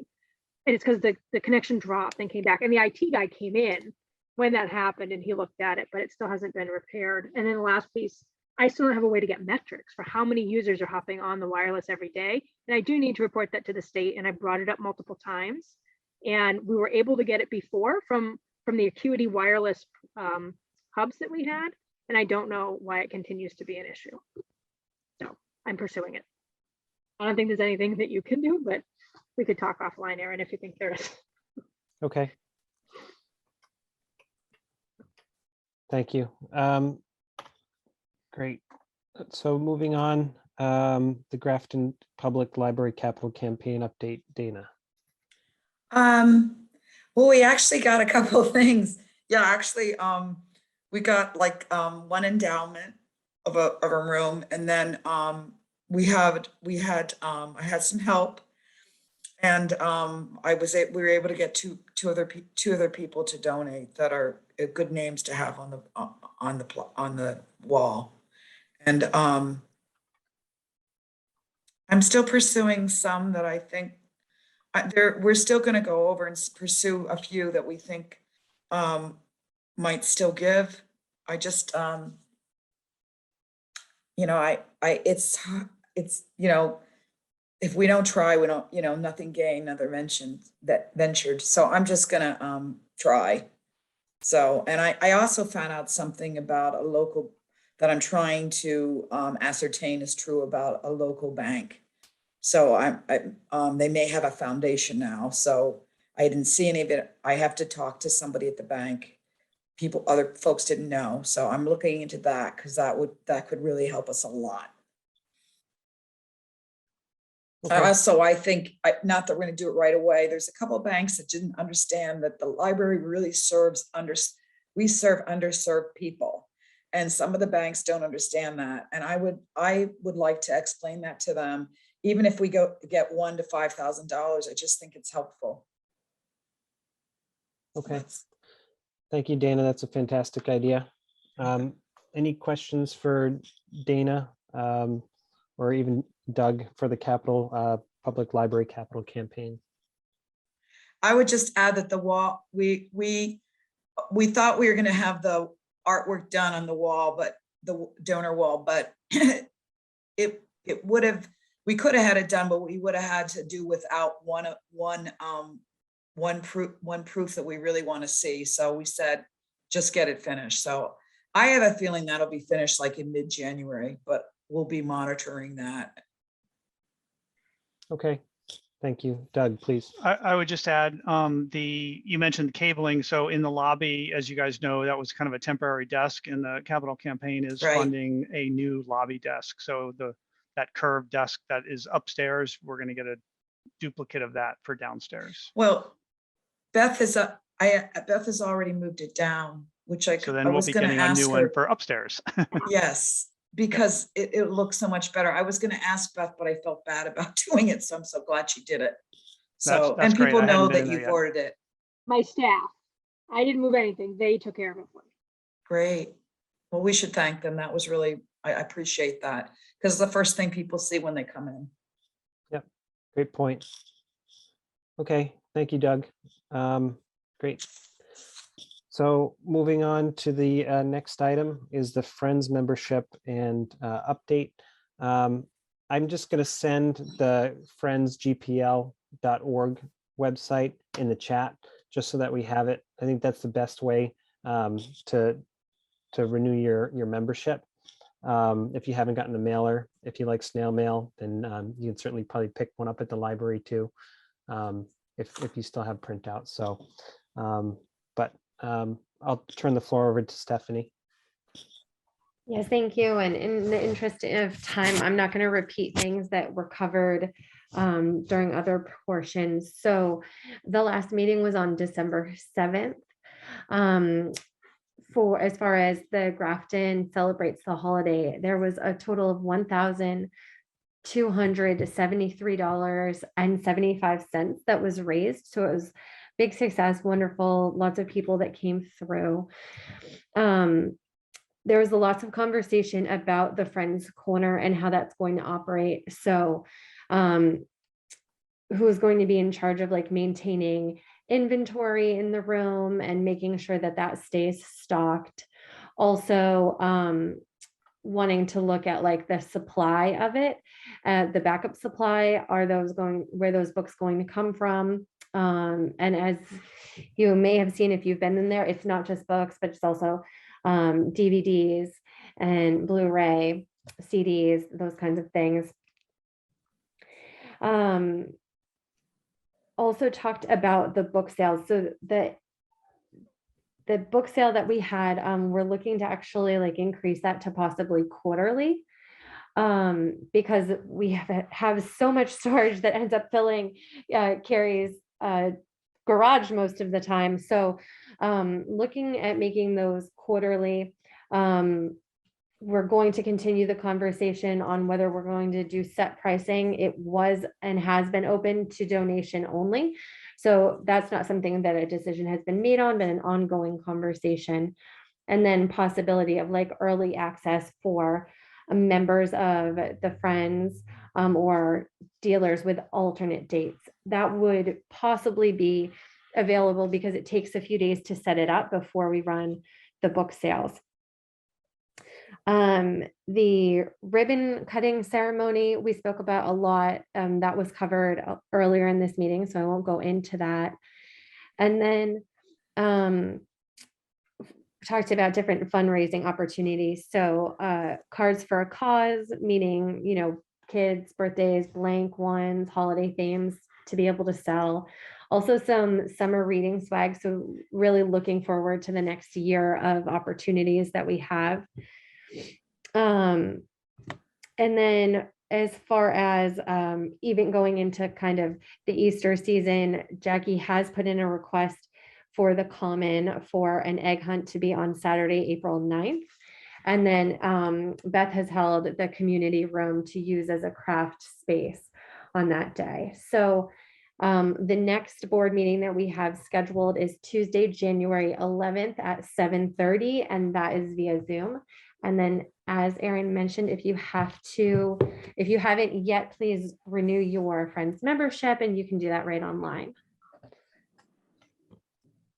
Yep, fantastic. Thank you, Stephanie. And I mean, they're doing such wonderful work with fundraising, and certainly to see the table and the amount of stuff that they had produced in preparation for Grafton Celebrates the Holiday. I know we bought tons of stuff, so thank you, Stephanie. Any questions regarding the Friends update? Okay, great. So on to the next item on the agenda. I lost my agenda. That's actually building and grounds. Yep. So I did another walk around the building. There were just a couple items that we had mentioned last week. It looks like they had cleaned up the front entrance and stuff. A lot of the landscaping had been picked up. So that was it for outside. Nothing new from there. And Karen and I did not do the inside. So I think with the punch list getting really low, I think it makes sense that Karen and I definitely should do the interior walkthrough before our next meeting. So we'll schedule that, Karen, for maybe like the second week of January.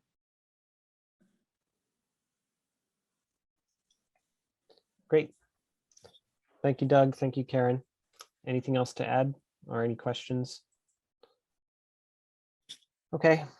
On to new business. So staff appreciation.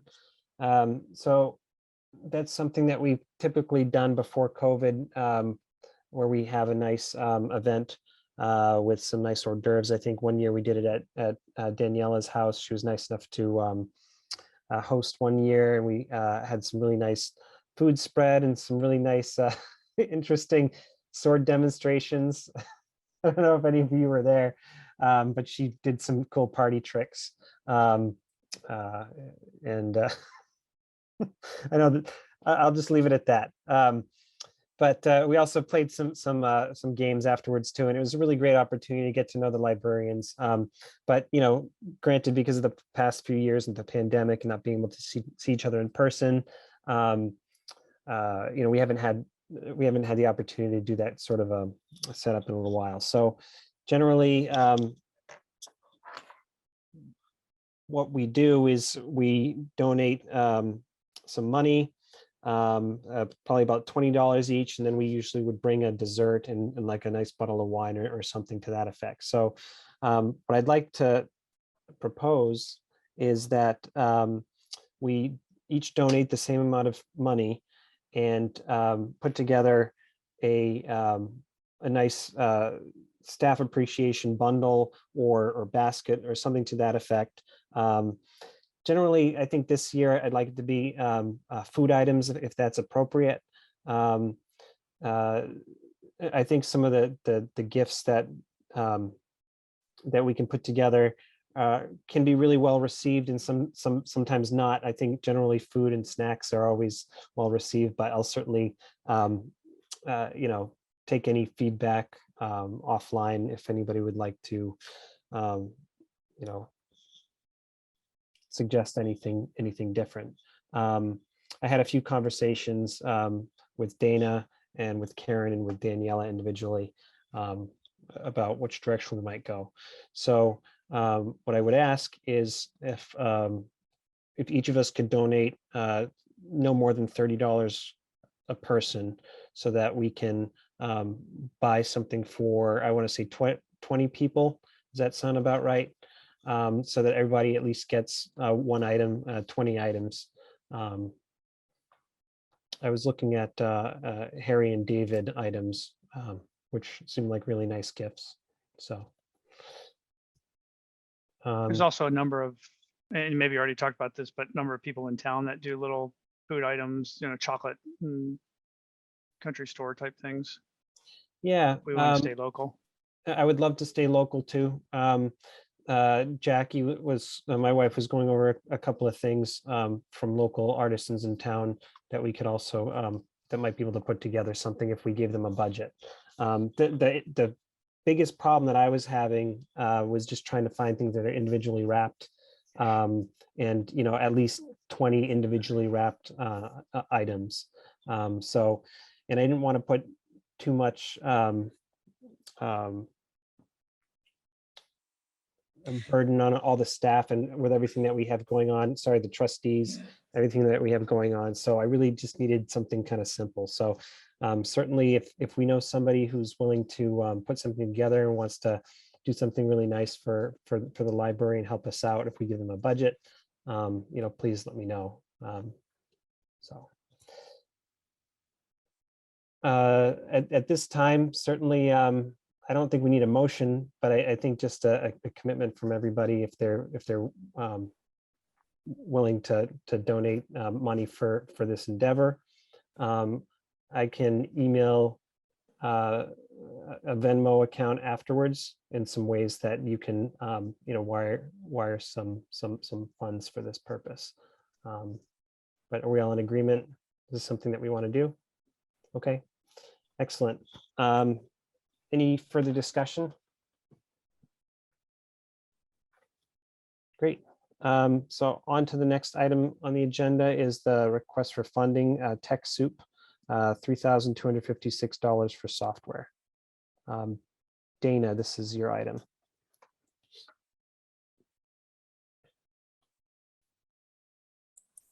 Hi.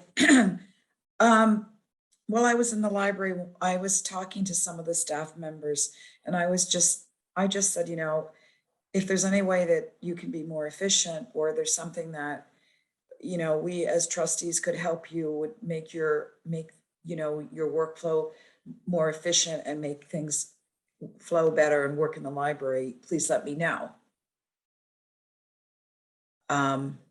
So what happened was, I talked to one of the staff members and she told me about, she said that there was, she explained that they needed, I guess, she was explaining that if they were able to get these licensees, it would help them be much more effective and do a better job. So I said, well, let me know. And then I guess she must have brought it to Beth, and then Beth let me know about it. So I wanted to put a motion to see if we would pay for this. We pay $3,256 for 43 licenses for MS Office and 17 for Adobe Acrobat Pro. And it's all from TechSoup, a discounted source for nonprofits, which is what we are, I think. No, we're not a nonprofit, but they know that they probably give it to us because they know that we're helping and serving we're serving the public and a lot of people that are underserved. We help them. So that's why they're helping us. Great, thank you. Karen, please. I've used TechSoup with some of my clients, and they do require you to upload proof of 501c3 status. So can we upload the capital campaign or something like that? We might be able to do the Friends. Yeah, yeah. It looks like Beth has a Beth has comment. her hand up. Yeah. Okay, Beth knows that. It's not necessary. We've already done all of the requirements. We're not, as a town, we're not a 501c3, we're in a different category, but we already have an established approval and account with TechSoup. And in the past, I funded it from my credit card and then gotten reimbursed. I can't afford through $200 worth of software. So that's all that clearance has already been done. Oh, good. Well, Yeah, so we're ready to go. I'm glad to hear that, because I didn't realize they had another branch that could do other stuff besides the 501c3s, because it is great pricing. So thanks. Yeah. Great. Thank you, Karen. Marty, please. I'm just a little confused. Where's the $3,256 coming from? So I brought it to trustees. I was expecting someone to make a motion to fund it from state aid. It's not a recurring annual license. This will cover about 5 years worth of access to Microsoft Office Suite, which is, I think, 7 softwares, and Adobe Acrobat Pro, which allows you to create and edit PDFs instead of just print them and fill them out and scan them back. And it's a mix. The Word licenses are all for public computers, laptops, and hard desktops. And the Adobe Acrobat, we're buying some for staff and some for the adult and teen computers. Yeah, if I may. Okay. No, I understand what it's for. I just didn't understand where the money was coming from. State aid. So you want it to, if a motion is made, it's to use state aid to make this expenditure. Okay, thank you. Yeah, I'm sorry. I should have said that. Okay. Great. I think everything looks good. So I will entertain a motion to fund this request. Dana. I make a motion to fund the request to purchase from TechSoup 43 licenses for MS Office and 17 Adobe Acrobat Pros.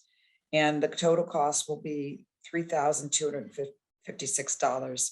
I'm making a motion that we use state aid to fund this. It's this one time. Great. Motion made. Any second? I'll second the motion. Okay, motion made and seconded. All in favor? Dana? Favor? Stephanie? Aye. Karen? Aye. Doug? Aye. Marty? Aye. And Aaron? Aye. Great. Thank you, Beth, for bringing that to our attention. And may the users use it in good health. Mhm. On to the next item, the request for funding Biblioteca, $10,826.64 for barcode scanners. Dana. Okay. I'd like to make a motion that through state aid that we fund $10,826.64 to retrofit barcode scanners to our flex returns that's connected to the automated material handler in the lobby and the interior and the exterior. This is I actually was talking to a staff member about this who was telling me how much it would help. So she explained that, you know, how they were having some difficulty. And you know, I was saying, well, you know, I'm let us sorry, know. Dana, was that the motion? Oh. Yeah, I'm sorry. I just wanted to know where, so you know where this came from. So Okay. I'm making a motion to fund a request of $10,826 to retrofit barcode scanners to the flex returns connected to the automated materials handler, which is in the lobby and exterior. And what it would do, this will help, it'll help the That's staff. the They end of the won't have to motion. Yeah, I don't have to Yep. say any more? Okay. Well, you no, can- because we can discuss in between. Okay, all right, Yeah. so just that whole thing. Okay, so do So- you want so me to hold- start over? Nope, that's fine. So motion Okay, made. so I'm stopping there. Yep. Any seconds? Mhm. Second. All right, motion made and seconded. Any discussion? Dana, please. So if anyone has any questions, one of the reasons why we were thinking this is needed is because the staff is often rechecking in books from other libraries that land in an exception bin. And that's because, and allow patrons to see their non-RFD items from other libraries. So this would make the process much more simpler for them. Okay. Thank you. Doug, please. So this might require some of Beth's input, but I read through that letter that Beth attached, and I'm a little bit confused because it seems like the real problem is with the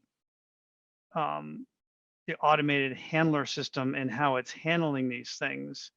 So if that's not the case, like obviously we should fix the original problem, but if the original problem is not fixable because it's just the way the other non-Grafton libraries have their books, and yeah, I agree, we need those barcode readers. So we get around 20,000 items a year coming in and going out from other libraries, which is 66 books a day. So when we set up the system, I was asked, do you want a barcode reader as well as an RFID reader on those return intakes, one outside the building and one in the lobby? And I said, no, they'll just land in the exception bin. Staff will rescan them. If it's on hold, we'll put the hold slip on it and put it on the shelf. If it's returning to another library, it'll just go in delivery. So the items that are coming back that are going in the exception bin shouldn't be that volume, except what I'm hearing from, and what Susan wrote in her letter is it's like 200 items a day that we have to now run through and check again. So I either grossly underestimated, or I mean, that's the only thing I can come up with. I didn't think it was going to be a hardship of we have to recheck in these items. I had no idea that scanning in the barcode when you're returning would also not flash the title on the screen to the patron and confirm to the patron that the item had been returned. So I feel like I can't really say it's the oversight of the company when I'm the one who said, no, we don't really need those other barcodes. And now I'm hearing from my staff, not only we really are rescanning things a lot and it would speed things up and make it more efficient to have to not rescan, but also our patrons are confused when they're returning because the screen display doesn't show what it would show if you had said yes to the barcodes.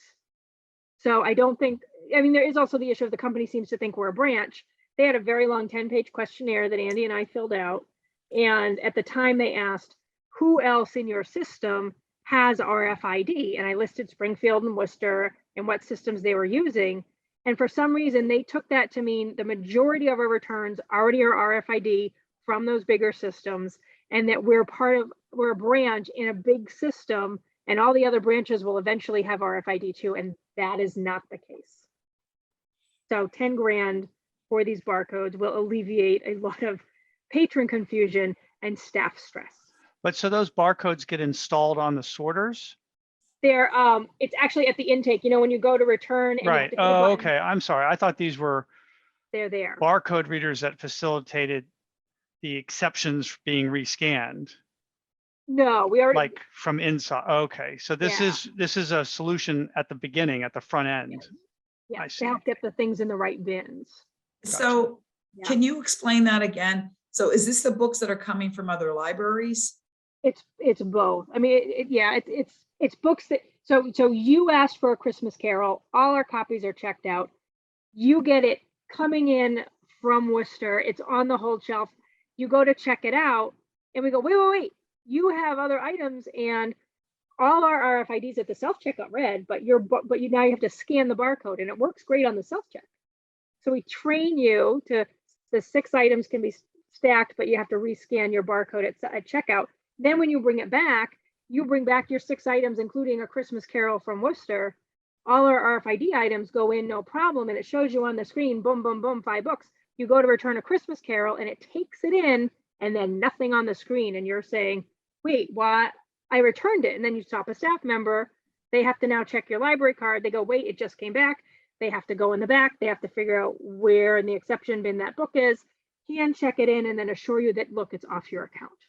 That's a lot of time and work and effort. So Whereas it just finds the barcode for it, the software?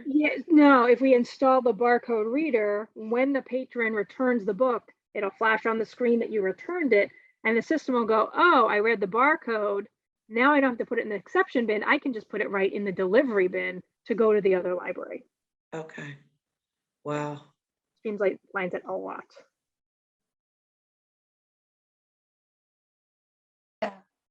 Yeah, Karen.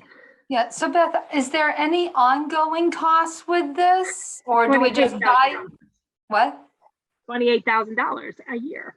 All right, so this ongoing is included in that 28. Yeah, so we're basically going to pay 10 grand for a hardware install. They'll do something with the software to make it work, but then we're not going to pay an additional software license, say for barcode scanners. It'll just be part, we're really paying for software on the computers that run the gates, the computers that run the AMH, and the computers that run the self-check units. All right, and this will make it so whenever people check out their book, wherever it is, and wherever they return their book, it won't matter. It's where they check it in to return it, and it will alleviate staff from having to check it in again. We already sort of have the checkout piece taken care of because I was smart enough when I ordered the self-checks to say, I don't just want RFID. We eventually want patrons to pick up their own holds from Worcester and other libraries and scan the barcode too. But now we're training them. If you put 6 items and 2 are holds from other libraries, it's going to flash through and show you 4 items, even though there's 6 on the scanning bed. So now you have to hand check those barcodes on the front of the book. Okay, all right. So the checkout is fine. This fixes the check-in. Okay, all right. Thank you. All right. Good question. Marty, please. Just because nothing seems to happen as planned, are there any questions in the back of your mind about what else we need to know about making sure this $10,000, $800 solves this problem? I think we're also still working out, why did this children's book go in the exception bin? And it turns out it has a lowercase j on the spine instead of an uppercase J. And like, we can't solve that with software or hardware. That's like discovery as it happens. The only other cost that I'm now anticipating for this whole $250,000 system that we've installed is that at some point we want an additional self-check for the teen room that has both barcode and RFID, and eventually possibly additional security gates so that people can move in and out and we'll know if they take something out that they haven't checked out. But this kind of should be the end of spending money on hardware and software for this system, except for the annual licensing costs. Okay, so the 28th, the annual licensing. Okay. $28,000. Hold on, Marty still had the floor. Yeah, I'm satisfied. I think we could call this vote. Yeah. Okay. Doug, please. The quote does not mention anything about installation. It just talks about shipping. So I don't know if it includes installation. That is a good catch and an excellent question. So I mean, you'd think that they would have included it and it would be included, but it's not in the quote. had someone read it ahead of time and asked me, then I could have gotten an answer for if it's included or not. But I think I we can can say go that I'll ahead have to go and back to the vote. company. Yeah, we can go ahead and vote on this, I think, at this point. We And just I might may end be up having coming to back add with the cost for installation. installing it. Given that the barcode scanner is like if I were to buy a barcode scanner that wasn't going to get attached to a computer, it's like $300. So I would assume that that cost covers installation, but it doesn't say it. You're right.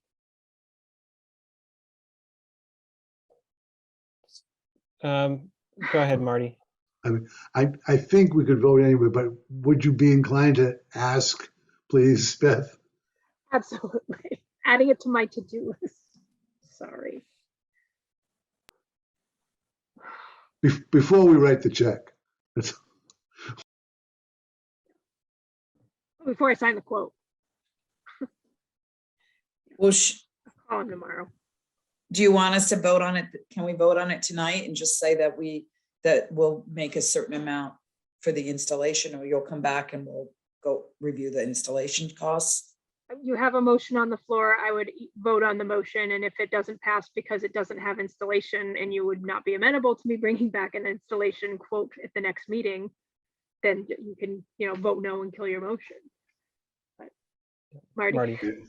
Aaron, with the motions that we're authorizing it, if Beth is unsatisfied with the response she gets from installation, she doesn't have to sign it, and she can, Right. and then we can revisit it at the next meeting. Okay. You can also tell them that we've approved that amount and they should include installation. Yep. Great. Have yeah. Any further discussion on the motion? Okay, hearing none, all in favor. Dana, Aye. Stephanie, Aye. Karen, Aye. Doug, Aye. Marty, Aye. and Aaron, aye. Great, I declare the motion carried. Moving on, the next item on the agenda is to extend contract date for bibliotemps. We already handled that earlier on, so great. On a policy review, we have some policies listed here. Daniela had to pop off, but I don't believe that there is any policies for us to vote on tonight, correct? Is any comment from the policy committee?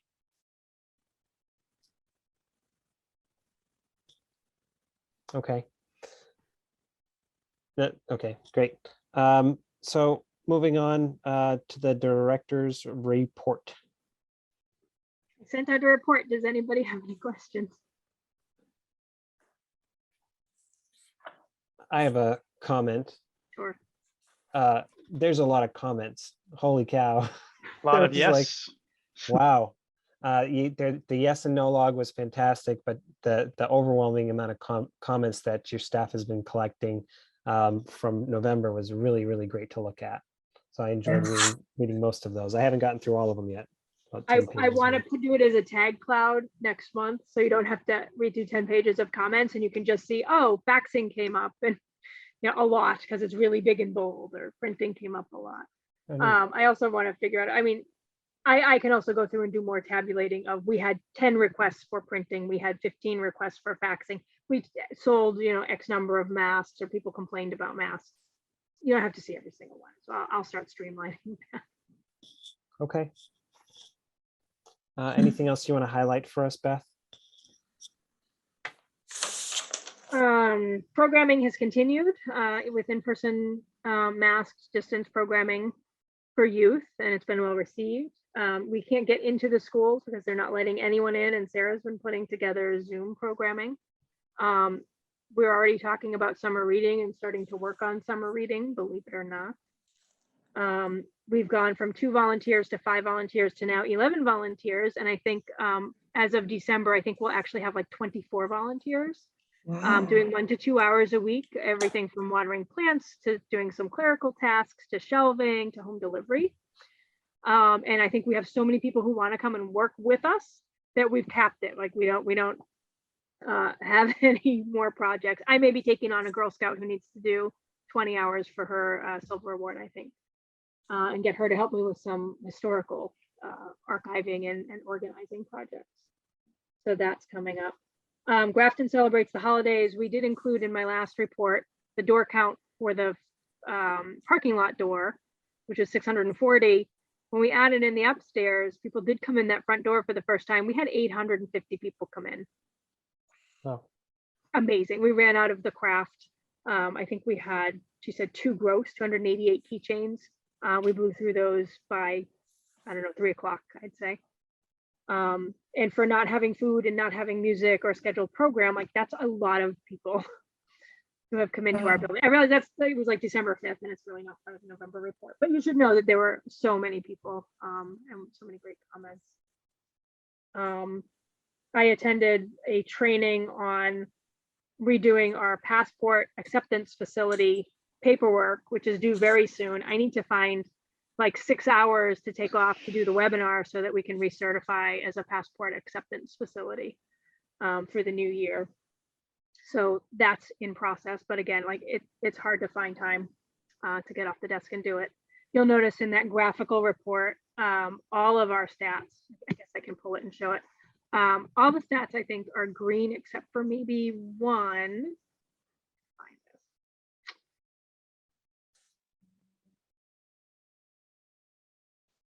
I think it's the museum passes. Yeah, Yeah. museum passes were down. I don't know why. I went to the aquarium, it was great. Also, I figured out that I could delete some previous years, so now we're only looking at 5 years of circulation statistics. You can see we took quite the dip as we closed for renovation, went through the pandemic, and then reopened the curbside. Holds is staff placed holds, not patron placed holds. So we did that, so that's someone like coming up to the desk and us doing it for them, or us doing book group. 186 new library cards in 1 month. That's a record. And when we first started talking about this building renovation, that our stats were going to jump 300%, like these were the numbers we expected to go up. Traffic to the building and new library cards, and as well as circulation and people attending programs. We lost a YouTube subscriber. so But we gained it everywhere else. just real quick on the library card stat, that's November, right? You're not This is factoring in Grafton Silver, it's a holiday. No, That's no, great. I don't know how many cards we gave out that day. Actually, so our network, CW Mars, has a new report. I hope this will work. Can you see the CW Mars report? Oh, yeah. Yeah. I was so trying to this is figure something that out. new they're doing. Mm. They also have a weekly report, and I feel like I might have sent or shared that out, maybe not, but they're doing like all these graphical things. But I can now log in at any time to the CW Mars interface, and I can see like within the last week, here's how many books went out, here's how many cards you issued, here's how many holds were placed, here's how many things came in delivery, went out in delivery, and here are your top 12 circulating or top 12 requested titles of books and other materials at your library. So I'm trying to start pulling that and list it in our weekly report to the town administrator's office and the select board. I don't know what would happen if I sent them a graphic, because right now it's just very, very text-based. But I could try. And I did see, I think I've had some comments that maybe from trustees, that we would love to see your weekly circulation or your weekly attendance. So I'm trying to incorporate that into those weekly accounts and reports now too. Yeah, and then we've had an influx of incident reports. I usually send them to Aaron and to Evan. Kids not masking, unattended child, like those kinds of things. Yep. Thank you, Beth. I saw Doug's hand. Just real 2 quick questions. The CW Mars report you showed, is that publicly available or only to you? I have to log in and get it, but what I did is I downloaded it and saved it as a PDF. Like I can go in and have it be a 2 or 3 page report. So I can get it on the library website. I can send it out, to the select board or finance committee or to you guys. Okay, great. And I know we had some issues in the early days with vandalism, might be too strong of a word, but is that getting better? It is, well, the kids aren't coming for 2 reasons. One, we were, I'm sure they felt harassed because every time they took their mask off their nose, we would go by and say, hi, you need to have your mask on. It's not our rule, but we have to enforce it. Sorry. They got sick of listening to it. We also, our unattended policy technically does not allow kids under, 13 to come in alone unattended. So we were bouncing them out. Can't be there. So with not as, we want the kids there, but it's a catch-22. So there have been less incidents in general because the kids are just not coming in. But I mean, we had alcohol bottles, like little Nips bottles, pineapple schnapps, 4 or 5 of them, empty bottles in one of the restrooms. Maybe there's it wasn't me. I'm assuming that it's kids in public and somebody from the public because it's something sweet. But that only happened once. Somebody took a charger and somebody took a TV remote. So when I went to the middle school principal, said, I need your help. She sent out a note to all the middle school parents to say, the library wants the kids there, but they have to wear masks. They can't take stuff and they need to behave. And then the charger showed up, no questions asked. It was just returned to us. The remote is still out there. And I hear from a friend of a friend that they know who has it. So the principal who came today to get a tour of the library and identified the faces of the kids who took pictures of themselves on the iPad the day they stole the iPad charger. She's been very helpful, and she said she'll put out another plea for, just bring the remote back, no questions asked. We just want it back.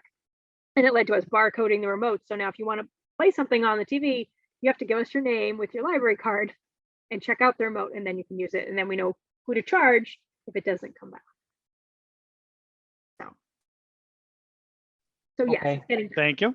we're streamlining our services and communicating better about our behavior expectations. Yeah. And the middle school principal has been great to work with. Oh, and the school resource officer, Officer Alves, also stopped by, asked for a tour, and said, "Don't hesitate to call," because we know the kids, because he's at the schools every day. He says, "I'll come by, I'll walk through, I'll say hi, or if they're not listening to you, just call us." So it's nice to have that resource and support. Wow. Thank you, Beth. I think we are at the end of our agenda. Any further questions or comments for Beth regarding the director's report? Okay, I will entertain a motion to adjourn. I make a motion to adjourn. Okay, motion made. Any second? I second. Okay, motion made and seconded. All in favor? Stephanie? Aye. Doug? No, didn't hear. Aye. There you are. Aaron, aye. Karen? Aye. Marty? Aye. And Dana, motion to adjourn. Do you agree? Please say aye. I Great. I declare the motion carried. had to leave for a minute. My dog was barking. No worries. Mhm. All right. Thank you, everyone.